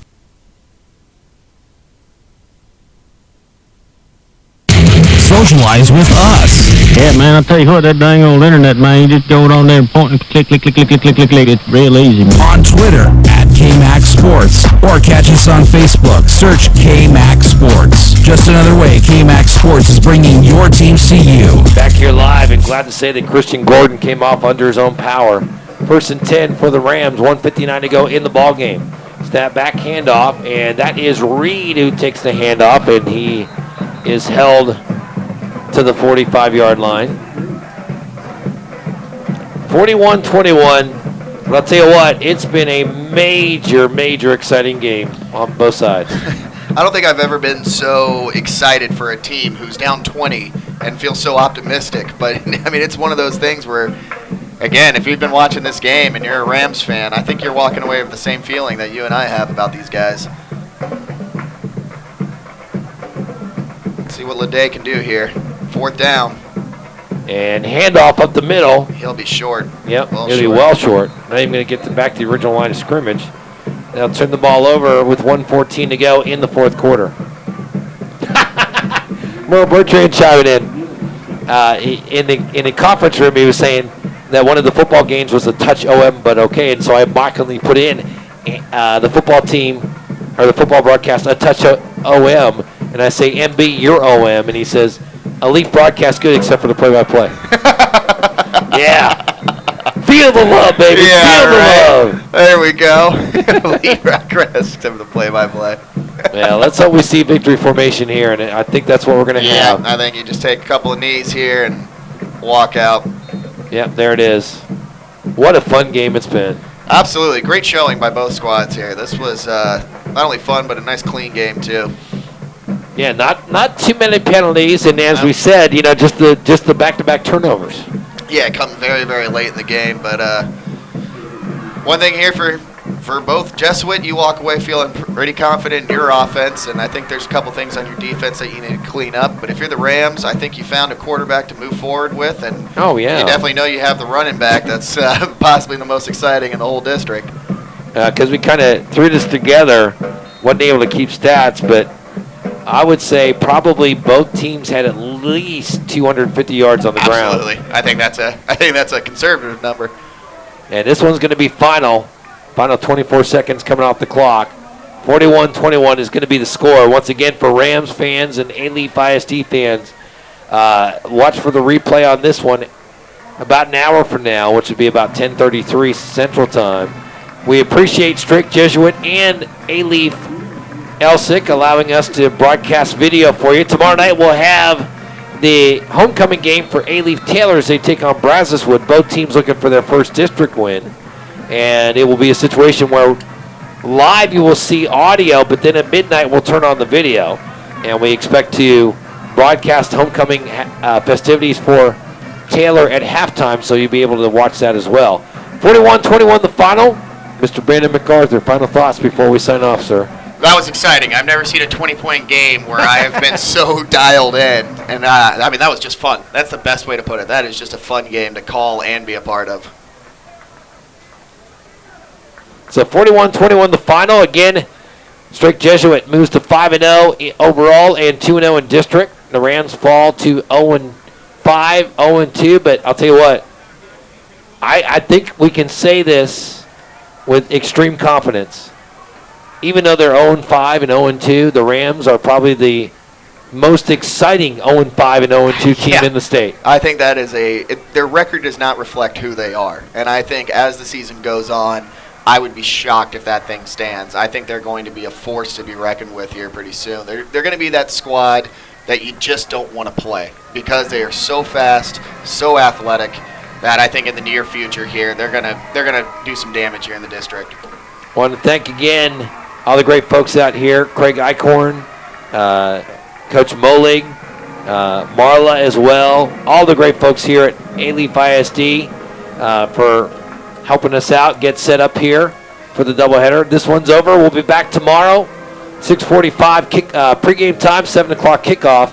It'll be A-Leaf Taylor and Brazoswood. For Merle Bertrand, our quasi-QA and KMAX Sports Director, Christina Weber, Social Media and Communications Director, Suna Benkat, our Tech Director, Tim Cox, all the great folks at Connectel, and all the great folks at Vype Media.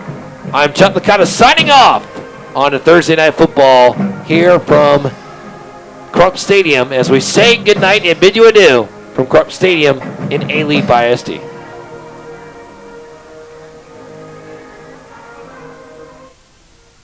This is the KMAX Sports Network.